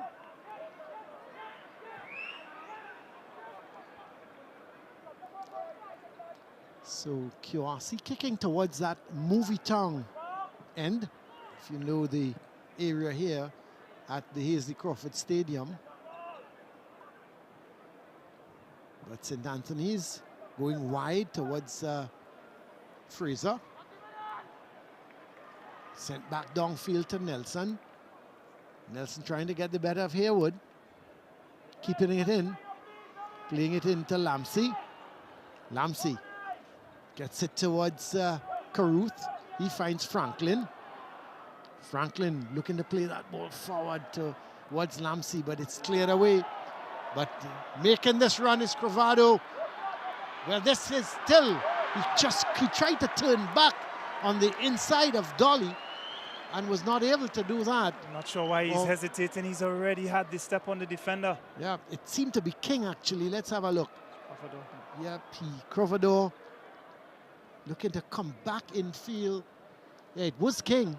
Looking for his right foot there. Could you push it ahead of you and get your body across the defender? At that point, he only has one option, and that's to foul you. Well, away goes. Oh, he couldn't keep it. Couldn't keep it. There was James looking to make the run and just couldn't keep control of it. Francois. And that comes off of Dunbar. Goes to Nelson. Dunbar. Nelson blowing by him. Gets it across and he's offside. James was in an offside position, but went for a volley, looking to, but he had gone way beyond the defenders. Ken could be very tight, but immediately the assistant referee's flag went up. Again, we have to say he has the best view, but yeah, that looks very tight. Yeah. But here's James, going by his man. That's a good tackle in the end from, looks to be Francois. It is. Put in the tackle and it actually came off of James. It's gone behind for a goal kick. Just about 6 minutes gone in this second half. No goals yet here in this Coca-Cola Intercol final. Remember, Kiwasi got their 2 goals against Fatima in the second half.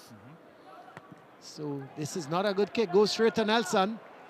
What is he doing? He was trying to get it onto Lamsey. Lamsey takes it down nicely. Gets it to James. He's offside again. Well, he's moving a little too early, anticipating, and maybe just making that run a little too early. But here is that ball played to Lamsey. Well, I'm looking how early this flag went up. Look, once he's played it here, it's gone up right away. The official didn't hesitate. And again, as we have said all along, we'll give him the benefit of the doubt. But again, that's another tight call. I just wonder. Oh, that's good. Fraser goes past his man. Still, Fraser in possession. Oh, that's... And then he brings down the man. It's going to be a free kick. Bringing down Isaac. And it's going to be a free kick.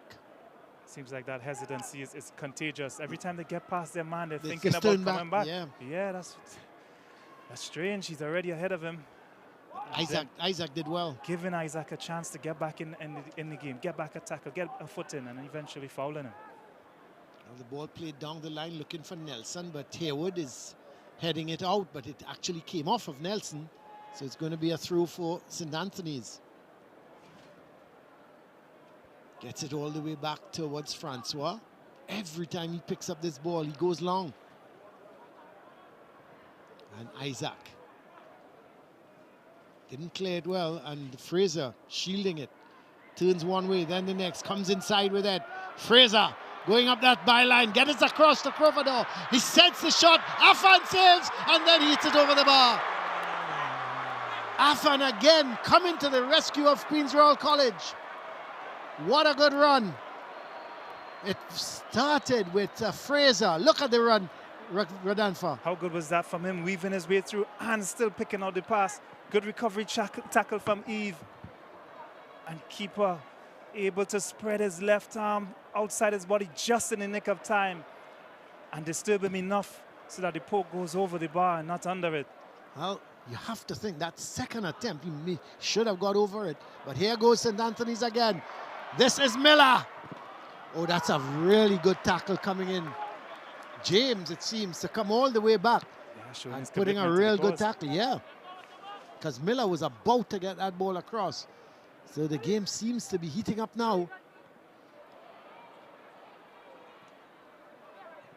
King eventually clears it. It's going to be a throw for St. Anthony's. Not convincing by QRC back line, but just about getting it away for now, keeping St. Anthony's at bay. Miller. Dunbar. Wilson Wright. Rose. Coming in at the far post was Fraser. Just couldn't get around in time. It goes out. It's going to be a goal kick for Well, that's not QRC. a bad ball. That's not a bad ball. The opposite winger should be flying in there in anticipation of just that. It's not a bad ball at all. Fraser has been really impressive.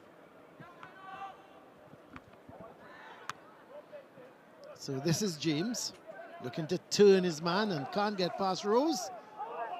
So it's going to be a throw for QRC. Here's the change, preparing Mohammed, old-fashioned number 9. The Burly question, character, full of running. is he going to maybe replace one of the midfielders and Lamsey may go back into the midfield? We'll find out soon enough. I think that would be the move of choice. Because at some point, you have to go win this. It's a knockout final. I just feel that if you had someone occupying that back two, the 2 centre-half for St. Anthony's College, it might free up the likes of Nelson and James. It's a gamble, but it's one well worth taking. Too close to the keeper, he misses it. I tell you what. Oh my word. I tell you what, Colin. They're very lucky. That's the 3rd time counting now.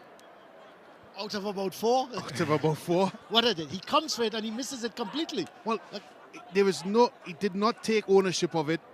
I mean, we're up here in the booth. I'm quite sure he didn't make a call because I didn't see any of the defenders moving out the way.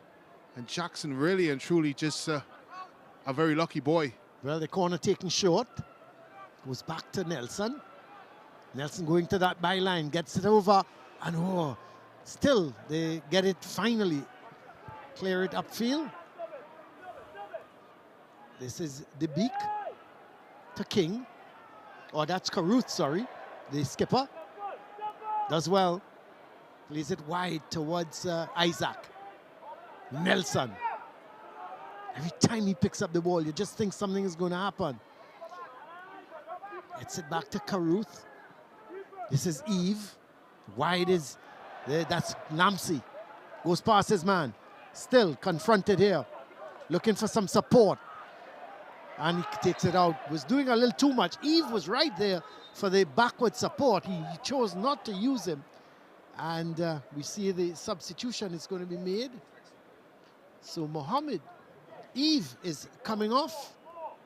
Yeah, midfield out. And Mohammed. That's a big number 9 up front. So that's an attacking change. Decent shift from the son of the national senior team coach. Yep. So he's made his way off. And Mohammed is gone. And he's going to pick up that position up front. And I would expect Lamsey would be dropping back into the midfield, as we suggested. Yeah. But this is Wilson Wright. And there was Haywood trying to flick it on. Not too sure that was intended for. But he's won a throw in. And it goes up the line. Can he keep it in? He does. Looking to get it across to Miller. King clears it. And Franklin in a little bit of a tussle with Haywood. Franklin wins it. Looking to play it in field, but it comes to Wilson Wright. QRC come away with it through Caruth. That's a good ball. Going down that left side is the beak. The beak plays it towards James. James cutting in field with it. He's got Mohammed for support. This is Mohammed. Took it on the shoulder, but couldn't bring it down. Wilson Wright coming away with it now. End-to-end action here at the Hasely Crawford Stadium. No goals yet, however. Wilson Wright. The cross comes from Crovador, looking for Fraser. He's trying to head it back, but he's going to get possession. Isaac is there with him for company. He's coming in field. Chips it. The heads go up, and the beak is there. And goalkeeper Afan comes, holds on to it. But look at this. Lovely ball. Mohammed. Just couldn't control it, could he? Awful touch. He should be chesting that one down towards the goal. The defender retreated, and that probably changed his mind to take it away from him. But he looked like a guy who hasn't warmed up. He's just been on a couple of minutes.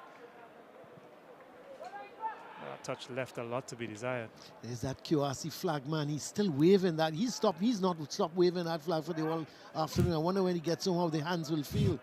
Oh no, he stopped. He must be listening to me. He's just walking behind there and where the players are. But here is going up that left side, Crovado. Trying to get past Dolly. Dolly's sticking with him. Eventually he gets the cross in. Oh, that's another good save. Well, the ball went through to Fraser. How many chances he's got here today? It went through to him inadvertently. He side-footed it, and that man. Well, I'll tell you what. I know normally our producers are in our ears around the 88th or 89th minute for man of the match. If QRC going to win this one, you'd have to say this fella is well within the running for it. That is not the first time he's done that this afternoon. He's made himself big. He stayed up long enough, and he made the save. That, gentlemen, is a very important save. I tell you, there's Fraser is holding his head. He knows he should have scored. That's the second time he really had. He's had two probably of the best chances of the game. And both times, Afan has come up big. Jaheim Afan in goal for QRC. He's been really tremendous this afternoon. I think he's done more work here this afternoon than he did against Fatima. And I'm saying that, Brent Sancho, you have a really funny smile on your face, a smirk, not a smile, a smirk. But there's a player down. Which player is down? Is it?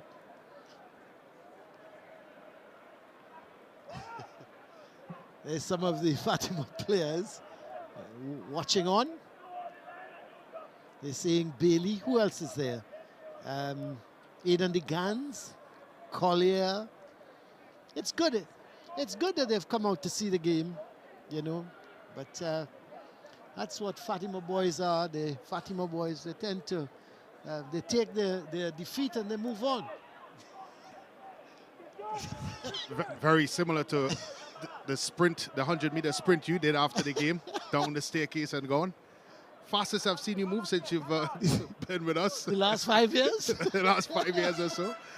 Here is St. Anthony's looking to go up that right side, and King, not a good clearance, but he's going to get a second bite of the cherry, and it's going to go out. It's going to be a throw for St. Anthony's. 62 minutes gone, no goals yet, but this game could so easily have been 4-2 or something like that.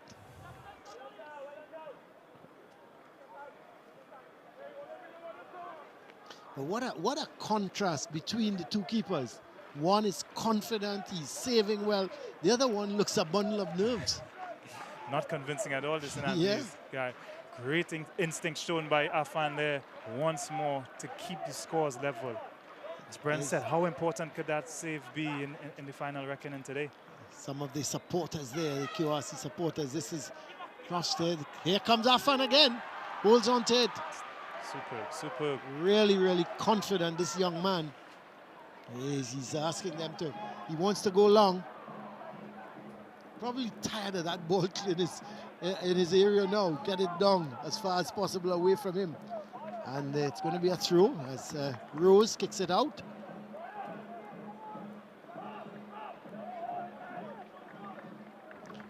Would you be looking for any changes, guys, from St. Anthony's, or they're playing well enough to keep their team going? They've sent a few to warm up, but it is as you were from the first half for now. The change that QRC made, yes, Lamsi has dropped into midfield as we predicted. Musaddiq Mohammed is the 9. It's a slightly more attacking posture. That's a good tackle. Just as we anticipated. I think it was a good tackle from Caruth. I really think it's a stick or twist time for St. Anthony's College. Because do you make a change of personnel? I think in terms of their tactical approach, as we had another look at this centre half. How come you don't talk about centre halves, Colin, when these sorts of challenges come in? You always mention us when it comes to finishing. Because he's a midfielder. Okay, it's Caruth.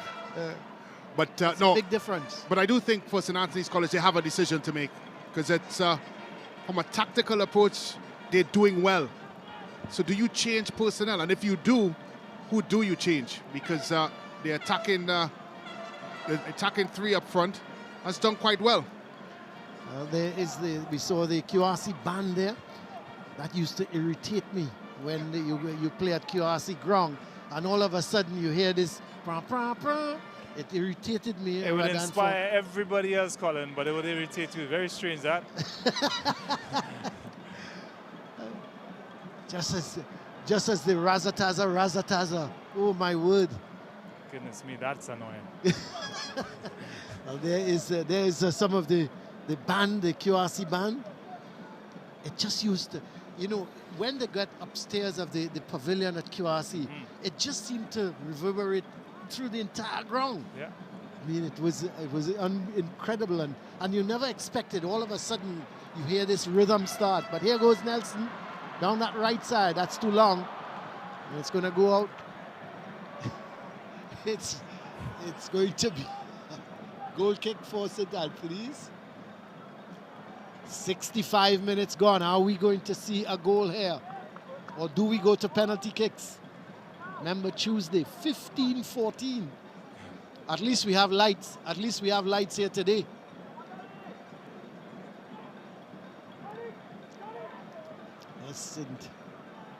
So here's St. Anthony's at the back. Francois again with that long kick. And Brent, you were up at Larry Gomes Stadium with those penalty kicks, 15-14. Yeah, in all the years I've been covering not just secondary school football, but all types. I don't think I've ever seen that. And not just for the length of the penalty shootout, but the technique and the ability to finish. It was some outstanding penalty kicks. Both goalkeepers had a long afternoon picking the ball out to the net, because not that they didn't try, gentlemen. Yeah. Both Diaz and Haynes gave it their best shot. I thought it was a little unfair at the time, though, Brent. It seemed to get a little too dark. Yeah, that would be the only that would be the only spoiler for that afternoon. Yeah. But to see young men, how many times we've covered games and we see teams and young men that you would expect to put the ball into the back of the net, come up and because of nerves, they don't execute. But you have to give credit to both schools. To go through 1-3-11, I think for our viewers out there have to understand, the first 5 kickers want to kick, the rest don't. So that's true. When you're talking about the other 6, you've been thrust into a situation that you don't want to be in. But credit to the young men. They made sure that they made it look extremely easy. Well, here's QRC looking to play that ball. Mohammed gets a touch, but not a good one. So it's sent right back up to the heart of the QRC defense. And offside seems to be Provador in an offside position, so it's going to be a free kick. Caruth plays it to his left, gets it towards De Beek. De Beek does well looking around, plays it down the line, but can't get it to James. And it's played out by Rose, so it's going to be a throw. So don't miss the excitement of the SSFL and the ISA Schoolboy Football and the SportsMax app. Download from the App Store, the Google Play Store. Catch all the league action and intercall action and updates on the SportsMax app. So don't miss all the action. You can certainly get it once you download the SportsMax app. And of course, you can download that app and going to get all the action as St. Anthony's making a substitution. And it is going to be the man who started in the semi-final, Jean-Marc Thomas. He has come on.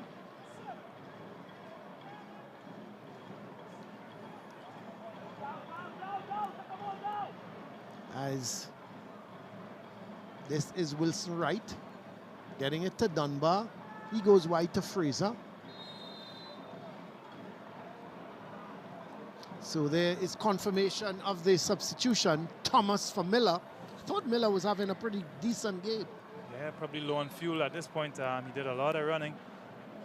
Thomas has come on as a 9. He's gone straight into the center forward position. Provador now has... Yeah, he's gone wide. Yeah, he's sent out wide.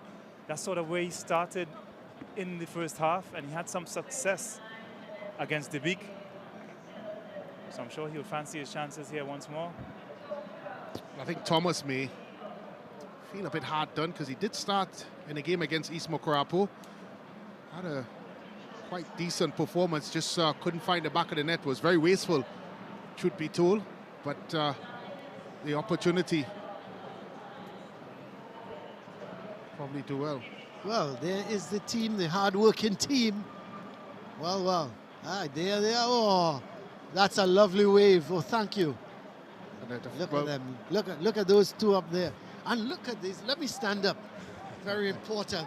Rodolfo, you need to stand up, Rodolfo. Yes. That's the only time. That's the only time we get a picture, you know, when we're doing work. When we're working hard, there is a Mark as well. Well, the full artillery out today. Yeah, the full team.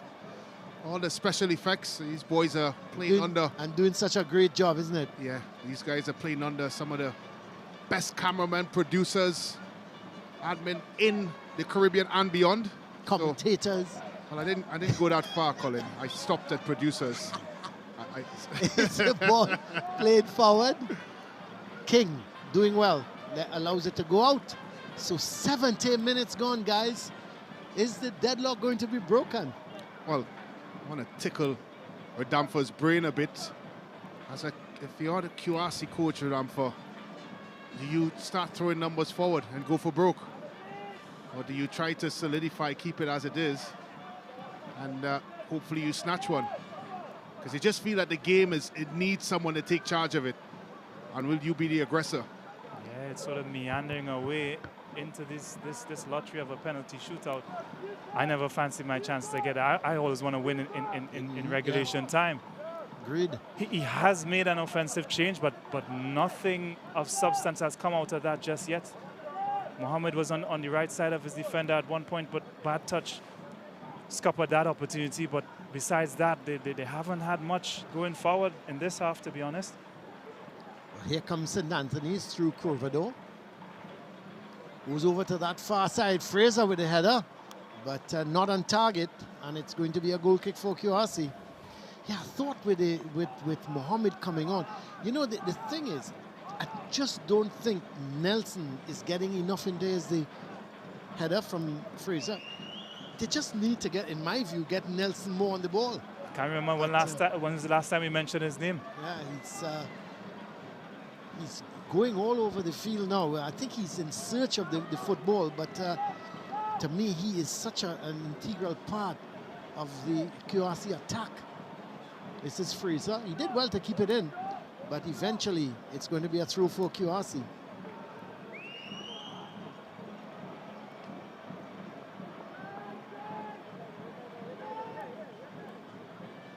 So it's a goal kick.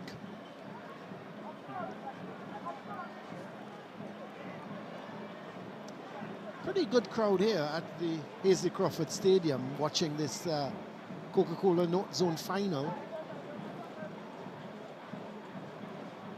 Game kicked off at 4:15, not at the normal 3:30 start, giving maybe a few more people who go to work time to get here to watch the start of the game. But most of the time, the game started at 3:30. Well, I asked a question about what next for Queen's Royal College, but you guys talked about the goalkeepers, and I'm very sure if I was to throw that question out, it does go to penalty kicks. I know you men well. I know that man there in your screen is who you would fancy to pull off a save or two. I agreed with Damfa. I don't like the lottery of penalty kicks, but as it stands here for Queen's Royal College, the change that they've made, as we discussed, haven't really brought about any change of play. It's been still tough going for Queen's Royal College. Well, the ball played looking to get Fraser through, and it does come to Fraser eventually. Looking to take on his man. Oh, he throws it for a trap. Penalty! Penalty, says the referee. I'd like to have another look at that one, because I am not convinced, and that's me looking at it from first glance. Referee Crystal Sobers points to the spot. Russell Francois is going to take it. Let's have a look at it, guys. Thomas picks it up. It's a long touch. I don't know. I'm not sure. It's either... What's their contact? Well, I'm looking at Kingsford. Has it been planted here before and he runs into his foot? Because once his foot is established and it's planted and Thomas runs into it, there's not much room. I don't know where you expect Thomas to put his foot. King to put his foot. Further than that, is he even getting that ball back? I don't think so. No way. It's going straight to Afan. Well, minute 75 minutes, 12 seconds gone. Francois! Oh, Afan! Jaheim Afan! How much more are you going to do here today? You have now saved a penalty.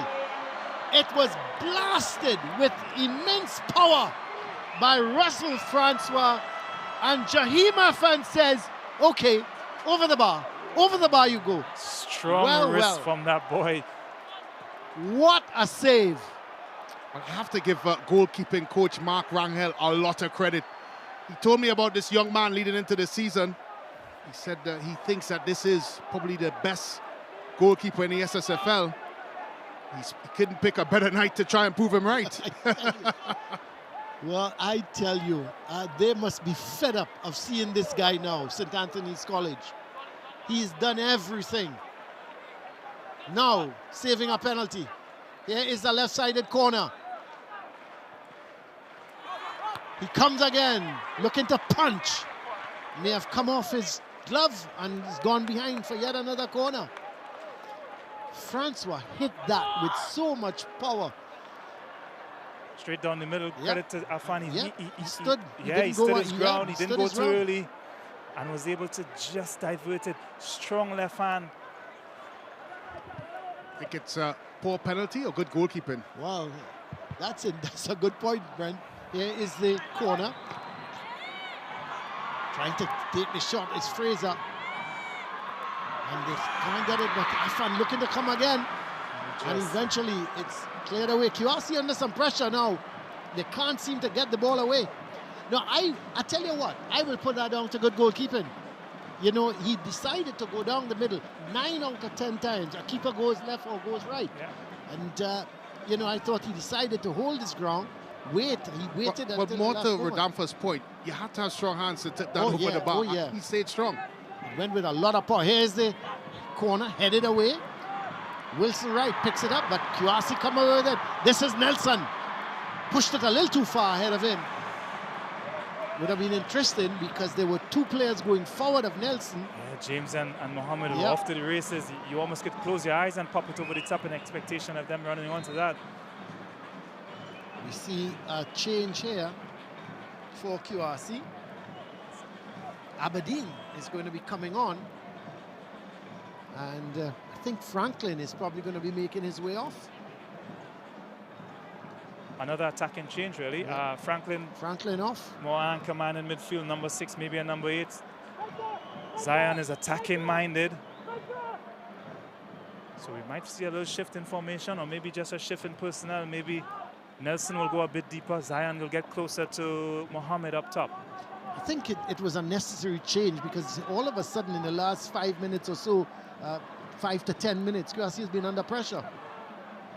And I think Kenman Jones decided to make a change, more about attacking. He's got to go for it as well. He's got to put the Dantons under pressure. As that ball was played through to Mohammed, but Bob was there, bangs it back upfield.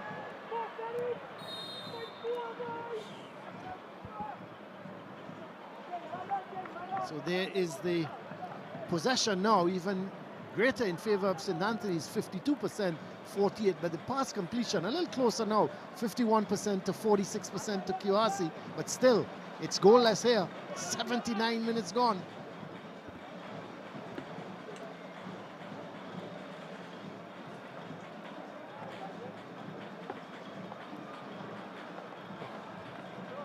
Mohammed couldn't get hold of it. This is Rose. Mohammed getting the better of Rose, but Rose fighting him back, and Mohammed can't keep it in. It's going to be a throw for St. Anthony's.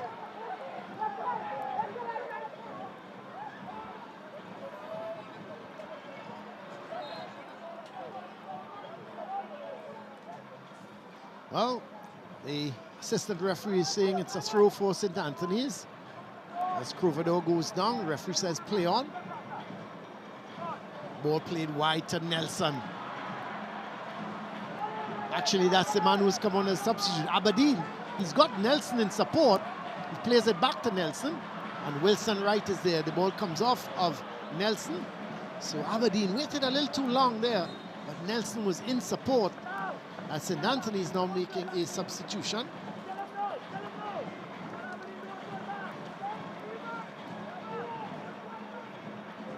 Thomas is going to come off. And it appears that Ford is going to come on. So Thomas is off. That's another attacking change as well. Both teams going for it. Thomas has been excellent in midfield, by the way. Yep. Solid, big boy. Simple when he gets possession of the ball.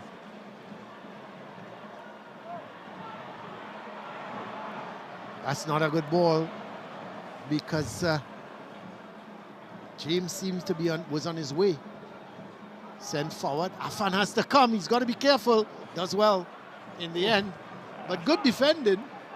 It's risky. Adventurous coming that far. Yes, he was. I thought for 1 minute he would have been in trouble. But King did well. Held off the attacker. Banged up. Back up field. Jay Fraser getting there. This could be another chance. Oh, Afan saves again. My word. He came just at the right time, closed Fraser down, and was able to get that ball off the body. Wow.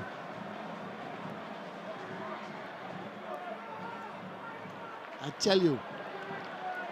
What happened here? He was second favorite by the time he made the save, because when he tried to come off his line, there was an initial slip from him, but again, did just enough to get his right foot in the way of that ball going into the net. Outstanding from Afan once more to keep this game level. I'm not sure Miller is going to want to see Afan ever again after today. He would have nightmares tonight. Yeah, he would, because he's done everything right. That's what you want a forward to do. He tried to stab it around him.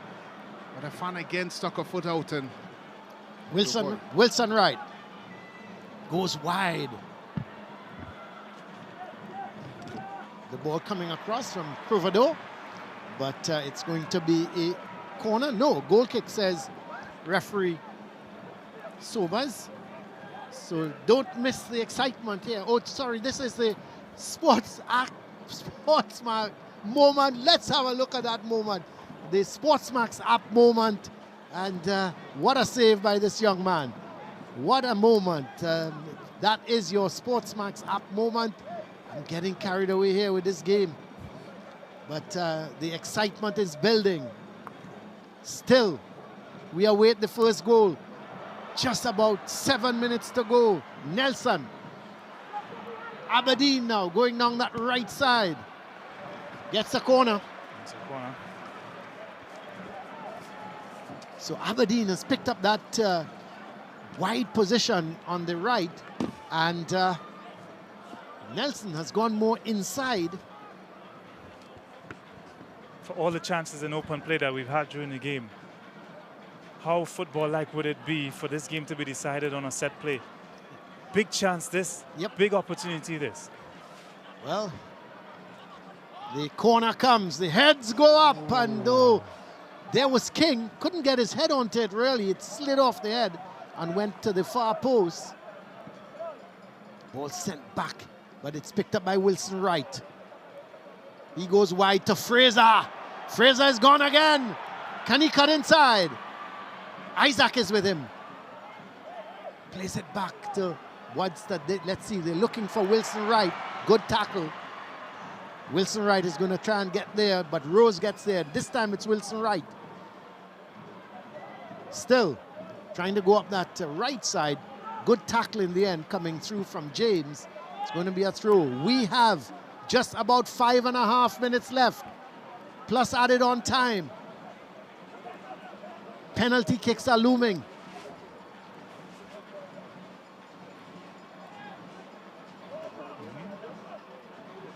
Ford. Rose can't keep it. And away goes QRC. Nelson Trying to get it through to Aberdeen. It's played back upfield. Isaac bangs it down. Says Mohammed. Aberdeen is there for support. Mohammed going on his own. That's a good challenge. Good tackle coming in from Haywood. So Nelson, Lampsey, or the right back, they got to get up and support Mohammed when he's on his own. If Aberdeen drops inside or drops back to help him, who does he cross to? There's no one inside, so one of the midfielders got to get that extra effort. I know it's 86 minutes, but he got to give that extra effort to get up and support when it goes forward. Well, here is Isaac with the throw. Sent infield, but there's Francois. There we go, nobody available for the cross. Lampsey doesn't know where the ball is. It's picked up by Wilson Wright. Lampsey, in the end, getting in the tackle. And it's going to be a throw. Rose is going to take it. Being harassed by Debeek. And Crovador quarreling there with the pass, but couldn't do very much with it. This is Mohammed. Plays a good ball. The shot comes. Oh, again, it comes off the body of Jackson, but nobody following up. To his credit, he got his entire body behind the ball, as you should. Dunbar playing that ball forward to Fraser. Thomas making the run, but it's played too far ahead of Thomas, and out comes Afan. 3.5 minutes to go, plus added on time. We've had an entertaining match so far, gentlemen. If you're from a neutral point of view, it has been a good watch. Lampsey. It's not a bad effort. It's just wrong execution. Just wonder if there's a cruel sting in the tail here for either team as we come to the end. Haywood couldn't find Fraser, so it's going to be a throw to QRC. Isaac is going to take it.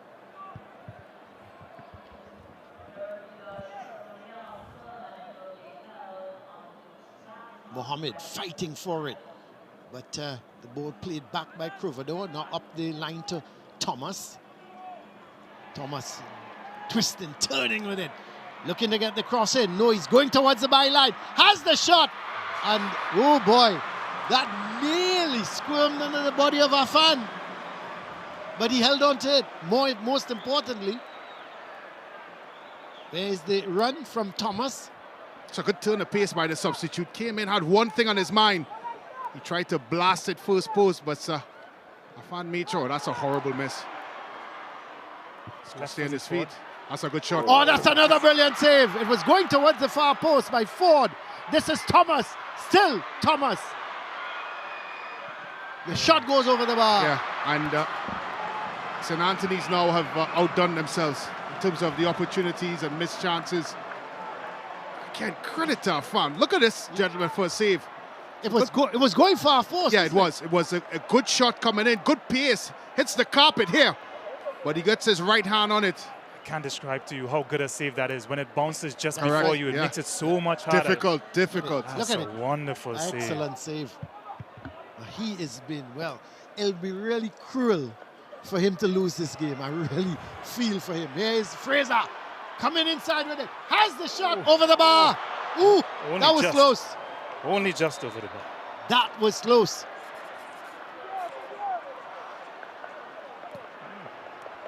Well, that's interesting. The St. Anthony's reserve keeper is warming up. Only means one thing, and that's an eye on the penalty kicks to come, possibly. Yeah, I've seen it done before in international football with the Netherlands, and it worked. 4 minutes is going to be added, but in the meantime, QRC seems to be making a double substitution. We'll have to wait and see, yeah. I suspect that is for penalty kicks. Penalty kicks as well. Yeah. Not sure, guys. I know I've seen situations where it's worked, where you change a goalkeeper. I've also seen instances where it hasn't worked. Yeah. And as well as players as well. Most famous is Marcus Rashford and Saka of England. Those late changes in the Euro final against Italy. Yeah. and it backfired against manager Gareth Southgate. And I always wonder, I'm sure Udamfo could add to this, if you have to be in the flow of the game for quite a period of time, maybe 15, 20 minutes, but to come off the bench cold and expect to take a penalty kick, I'm not sure if that's the right thing to do. Yeah, that's very tricky, coming straight off the bench to take a penalty. Risky, Well, but I suspect it's something they would have prepared for, something they would have discussed, certainly something they would have practiced. But nothing prepares you for the actual thing. QRC have made a couple substitutions, and there it is, Gray and Batiste coming on. Gray and Batiste for Isaac and James.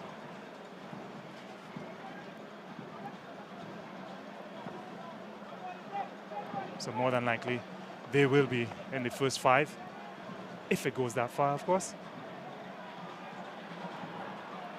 So here goes St. Anthony's. The ball crossed and cleared away. We are in the final, well, the 4 minutes of added on time. Nelson can't get it. And is that Francois in an advanced position? And cleared away by King. Look at this save. That one, point blank. This is another one, point blank saves from Afan. Many times you see goalkeepers go to the ground early, allow the striker to dictate and make the decision, but Afan has stood strong and has taken responsibility in keeping the ball out of the back of the net. Another save. It's countless. And the thing is, the type of saves as well. You know, where you think, well, the forward has the opportunity. It's a free kick as Aberdeen was brought down.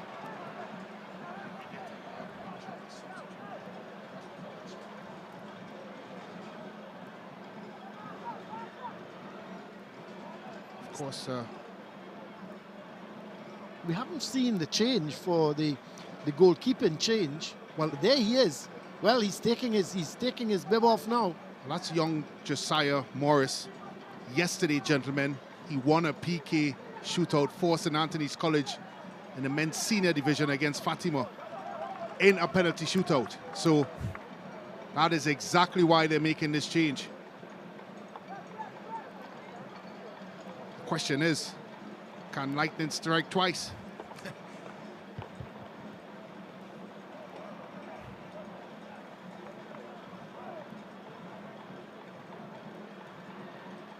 So we're going to see the substitution now. The goalkeeper, Morris. Josiah Morris is coming on to replace Germany Jackson. You're a genius if it works as a coach. If it doesn't, Yeah. don't want to find another adjective.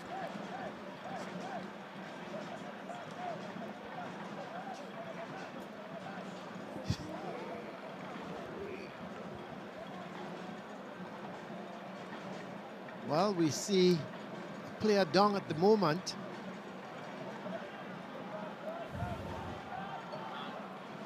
So here is the game restarted. Well, the referee is not ready.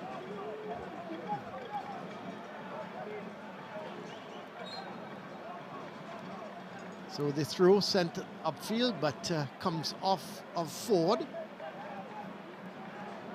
So 3 minutes already gone, 3.5 minutes of this added on time.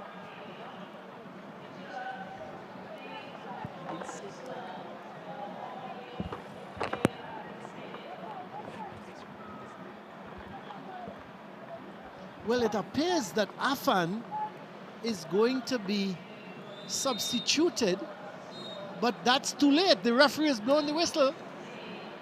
Well, the QRC were going to substitute Afan, but the referee Sobers has blown the whistle, so that's the end of that. The substitution can't be made, and I was a little baffled at that, guys. I can't understand. You know, this guy saved the penalty.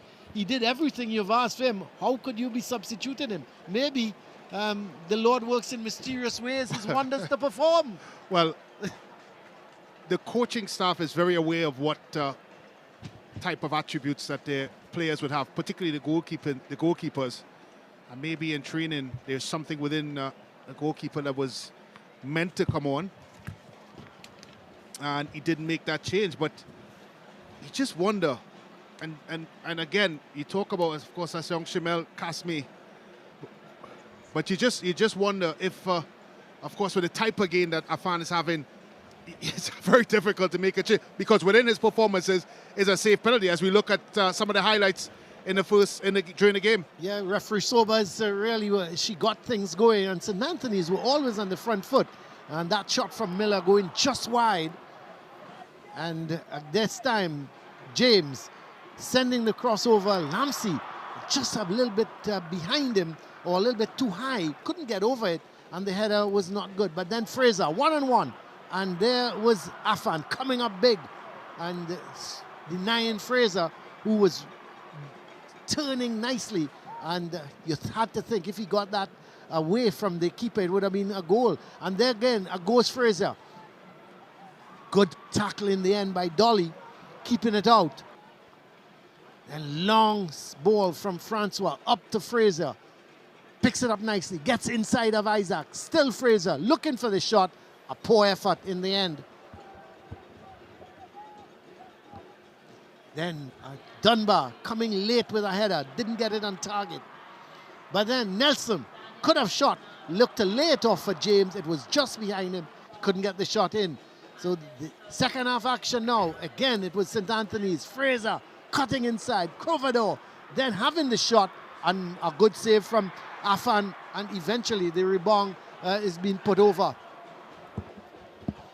Lamsey with the free kick, and Jackson came, missed it. And eventually Afan, another brilliant save by this young man. Fraser worming his way through, and the foul on Morris. Up came Francois, he banged it, and Afan got it over the bar. Strong hands from him. But then he was not finished there. Ford. A shot to the right of the keeper, going into the far corner. He was diving, pushing it out. What an afternoon for Jahim Afan. Look at that. 22 shots to 7, 9 shots on target to 5, 9 fouls to 5, 1 yellow card. I was given very early in the game, no red cards, 4 offsides to 3, 9 corners to 4, 5 saves for St. Anthony's keeper, 9 from Afan. And you look at the possession, 53 to 47, but neither team could have broken this deadlock here, and it has ended 0-0. So we go to kicks from the penalty mark. Could have been an exclusive highlight reel with Afan alone. He's almost single-handedly kept his team in it, and it baffles me why the coaching staff would have wanted to change him in the end. As you said, it didn't work out, and he's still in goal. He's already saved a penalty. Surely his confidence is brimming. Oh, for sure. Well, the QRC team saying their final prayers as St. Anthony's there ready. It appears that QRC is going to kick first because the substitute goalkeeper, Josiah Morris, is in the goal. And who's going to come first for QRC? It seems it's going to be Caruth. Aidan Caruth.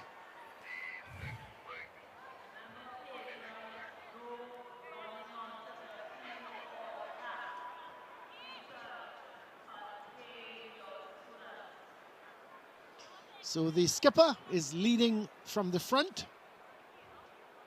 And he's going to take the first kick for Queen's Royal College. Referee Sobers and the assistant referee just out of the picture having a word with the 2 goalkeepers. And there is Morris, who came in during added on time to replace Germany Jackson. There is the QRC substitutes as Caruth places the ball.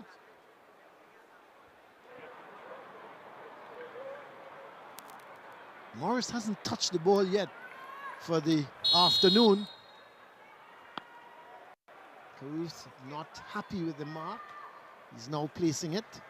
A hush goes over the ground, everybody. Yep. holding their breath in anticipation. Here we go. Here is Caruth to make it 1-0 for QRC. Oh, Morris saves. Well, that's what he went on to do. That is what he went on to do. He saved the first one. Yeah, little stutter step. He kept it low. What a save. Low down to his right. Kept his eye on the kicker, kept his eye on where he was going. I don't think he committed too early. And that's a super save to give them the impetus in this shootout.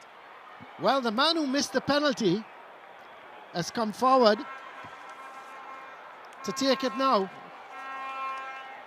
So he's come to take the first kick for St. Anthony's. He missed the chance in regulation time to give St. Anthony's victory. What is he going to do now? Is he going to blast it again? Is he going to go straight down the middle? Francois. Russell Francois. Picture of concentration. Let's have a look at Francois against Afan. Let's see. Francois. He bangs it. That's a good penalty. That's a very, very good penalty. He didn't bang it. This time he went for placement. And he placed it away from goalkeeper Afan. It's a brave boy to step up after missing during regulation time. But confident kick in the corner this time, not down the middle. Puts his team ahead.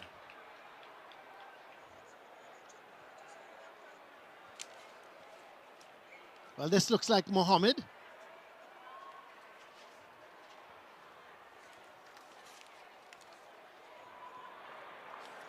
So Mohammed against Morris. You have to think he's got to score. Well, he does. That's a very good penalty.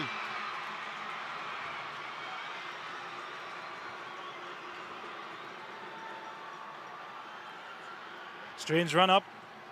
Little stutter step just like before. But high into the top corner. No way is the keeper getting close to that.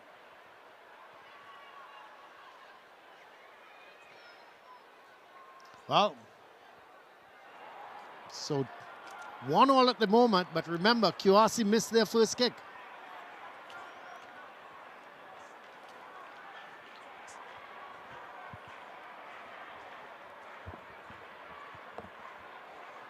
Well, it's going to be Fraser.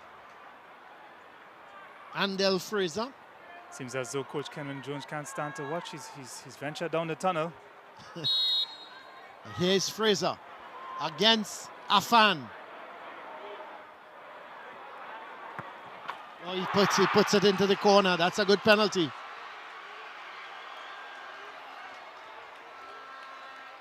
Cool as you like. That's another good penalty. Keeper didn't have a chance with that.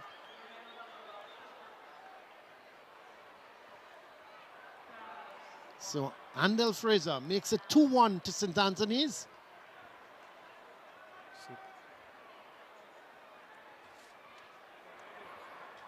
Such a long walk from the halfway line, especially when you're trailing. That's the situation Michael Nelson has to deal with now. Could he keep his composure? So this is Nelson.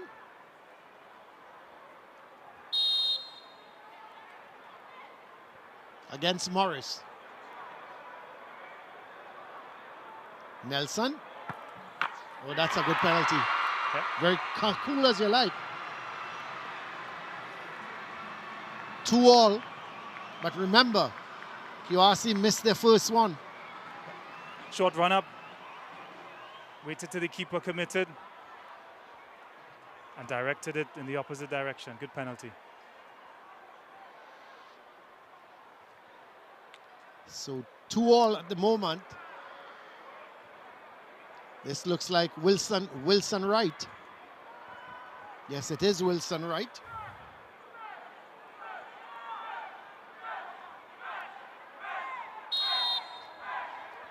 Wilson Wright against Afan. Well, that's easy as you like, cool as you like. That's another good penalty. Excellent penalty. As assured as he's been in possession and as he has been throughout the entire game, replicating that assurance in his play with that penalty, steered it into the right corner. Top stuff. Well, this is Lamzi.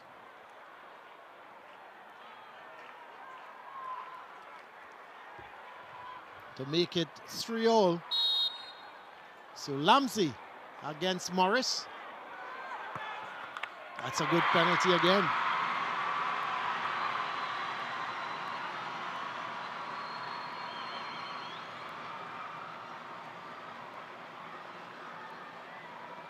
So Afan. This is Lamzi. Yep, fancy run up. Sends the keeper the wrong way. Maybe commits that a little too early, the keeper there. I'd love to see him stand his ground and test the nerves of the kicker. Well, this is Ford, who came on as a substitute. Had one big moment where Afan came up with a really good save. So the left foot of Ford.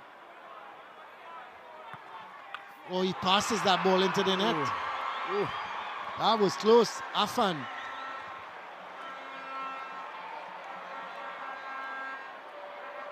Wow, he sort of dived over it, didn't know he was late getting across. He guessed the right way, Rodanfa, but was a little late. I think he leaned to the left, and then when he attempted to change direction, it was a little too late. Just enough on that to get over the line. Not the most convincing penalties, but it's a goal, and most importantly. Well, Aberdeen, he has to score. Yeah. If Aberdeen misses here, St. Anthony's College will be the Coca-Cola North Zone winners. Here is Aberdeen against Morris. Aberdeen. Oh, it's saved! Morris has done it! What a substitution! Well, well, well.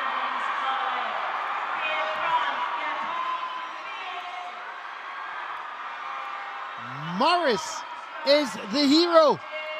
He came on as a substitute in added on time. Look, another good save. Yes, strong hands. Waited for the kicker to kick. Didn't commit too early. Got his arms up. Kept it out. And has earned his team the Coca-Cola North Zone Intercal crown tonight. You have to feel for that guy though, Afan. There's Ford. That's really great sportsmanship. Just going to talk to the QRC guys but Morris is the hero. He came on as the keeper just to save the penalties, and boy, did he do that. You have to feel for that guy though. Yeah, Jahim Afan. All his heroics during the game in vain here tonight.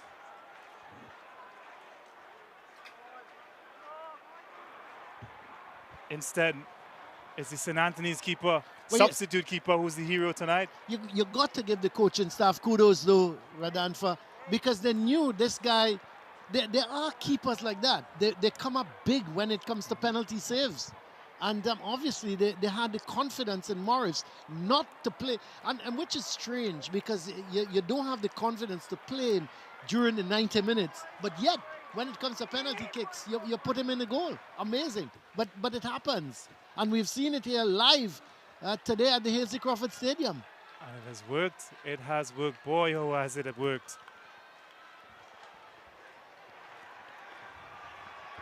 So there is the St. Anthony's team going across to their supporters.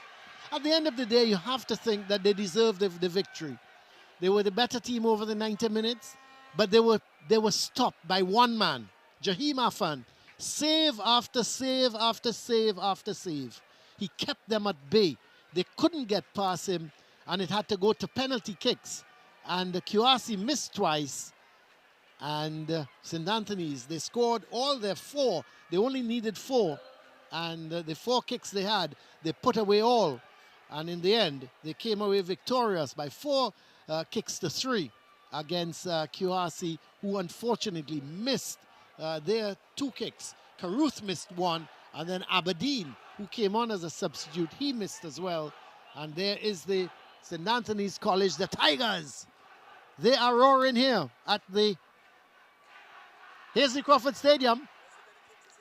Let's have a look at those penalty kicks as Caruth, he missed the first one for QRC, a good save from Morris. Then 1-0. There was Francois. 1-1. Then this is the St. Anthony's. They kept scoring with their kicks. There was Fraser. Nelson, he put it away. So QRC was still in it. They were still fighting here. Wilson Wright, he scored as well to make it 3-2. Then Lamsey, he came forward for QRC. Makes it 3-3. Then Ford, he made it 4-3. So it meant that Aberdeen had to score. Unfortunately, he missed. And it meant that St. Anthony's was victorious here at 4-3. So at the end of the day, it was a real, you have to think that St. Anthony's fully deserved their victory, and they were stopped by Afan. Let's go down to Brent. He's got Kenwin Jones, the coach of QRC, with him. Kenwin, heartbreaking. Your thoughts on tonight's final? Well, firstly, I have to say congratulations to St. Anthony's for winning the game. Obviously, on penalties, it's a very cruel way to go out. Obviously, it's a lottery, but in the end, that's how it goes sometimes. Well, we talked about a certain level of energy that you put out in the Fatima game. A little bit lacking here today, but you did have your chances. Your assessment of the game overall? Yeah, I think obviously we're going to have to rule the chances that we had. Obviously, we weren't as effective today in their box. Also, I think even in the first 45 minutes, there was a sense of nervousness at this stage. But we held ourselves in the game. But again, you know, getting the chances to score and not taking them, you leave yourself open to lotteries such as this. Well, Coach, congratulations on a spirited performance and all the best for next season. Thank you. Thank you very much, Coach.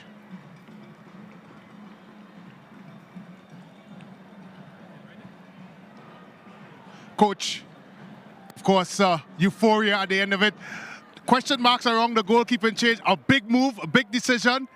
Talk us through that decision. Well, this was already planned, right? Anytime we go into this position, this guy is fantastic, and this is the opportunity we give to him.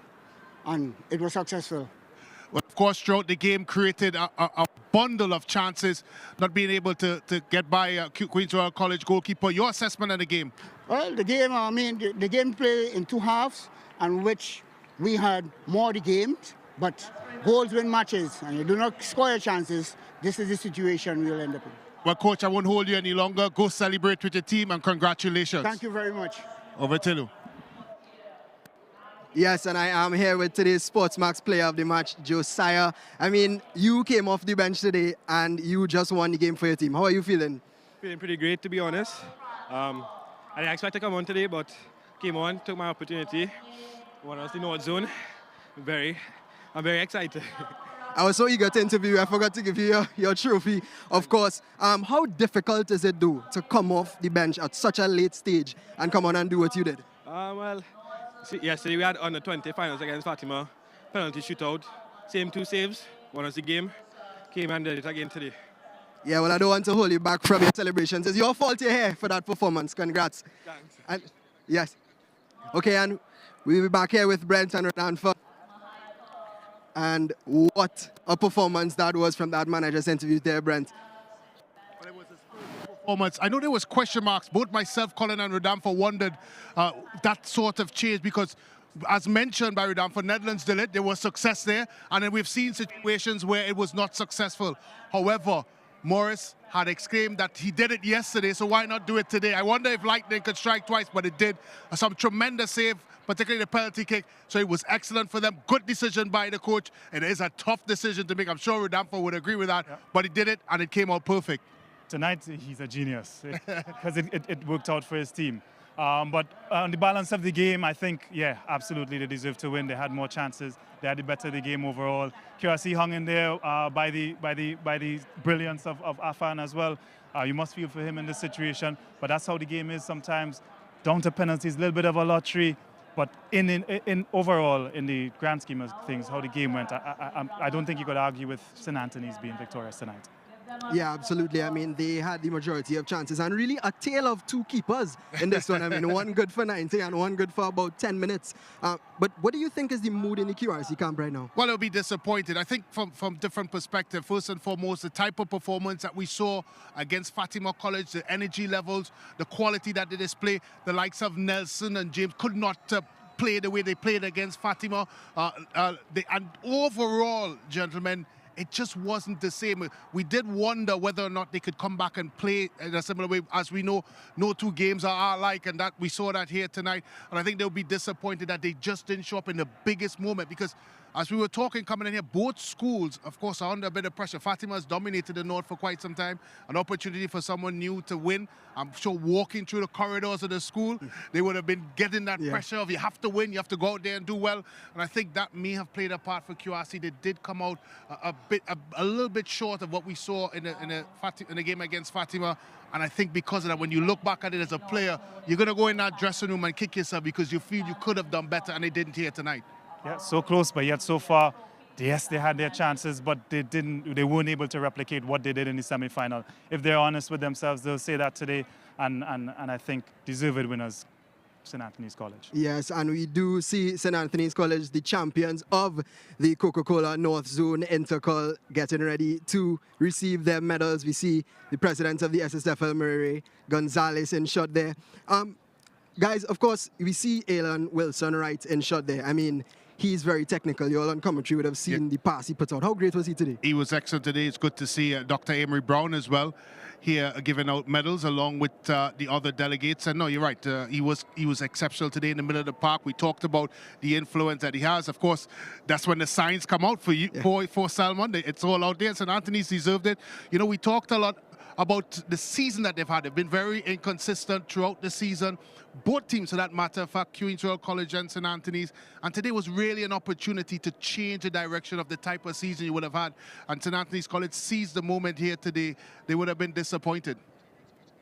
Yeah, they were able to turn it around. Of course, St. Anthony's lost the game during the league 1-0. And it takes a lot of character to dig that out in a final and turn it around. Yes, absolutely. And of course, the Intercall has just concluded for the North Zone, but we do have more action on SportsMax this weekend. It's about to start off on Friday. The TTPFL kicks off on Friday. Police FC against Eagles and Champions Defence Force against Phoenix. Brent, what do you make of those games on Friday? What a cracker. The Champions Defence Force opening early against the new boys from Tobago, a game with all kinds of implications. Obviously, we want to see, of course, Phoenix played in the second tier. They won the second tier, so they've been promoted. They're here in the first tier against Defence Force. And, of course, the games on Sunday see Caledonia FC coming up against AC Port of Spain. And, of course, Prison Services against Central FC. And as you guys know, we get back to the secondary schools football action with the Coca-Cola Intercol with St. Anthony's College coming up against Shoguana's North Secondary. Of course, the Central Zone champions. We saw them down at Edinburgh 500. Of course, getting a result against Miracle Ministries. A weekend and a week of football. Must be excited times to come for the football that is coming up. Yes, and that is it here from us at SportsMax at the Hazy Crawford. On behalf of the team, of everybody here, thank you for watching with us. We now go over to some of the action that we've seen from today as St. Anthony's, they're behind, they're waiting to raise up that trophy. And we'll go over there to see the action.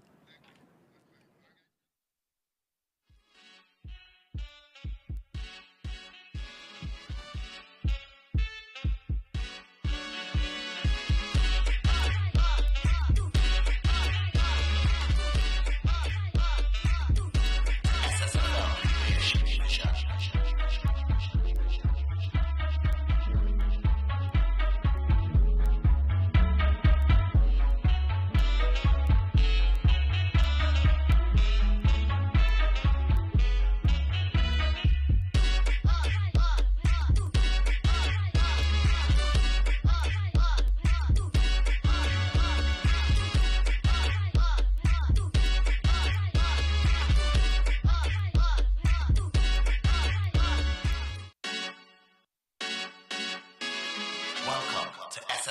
Premiership Division.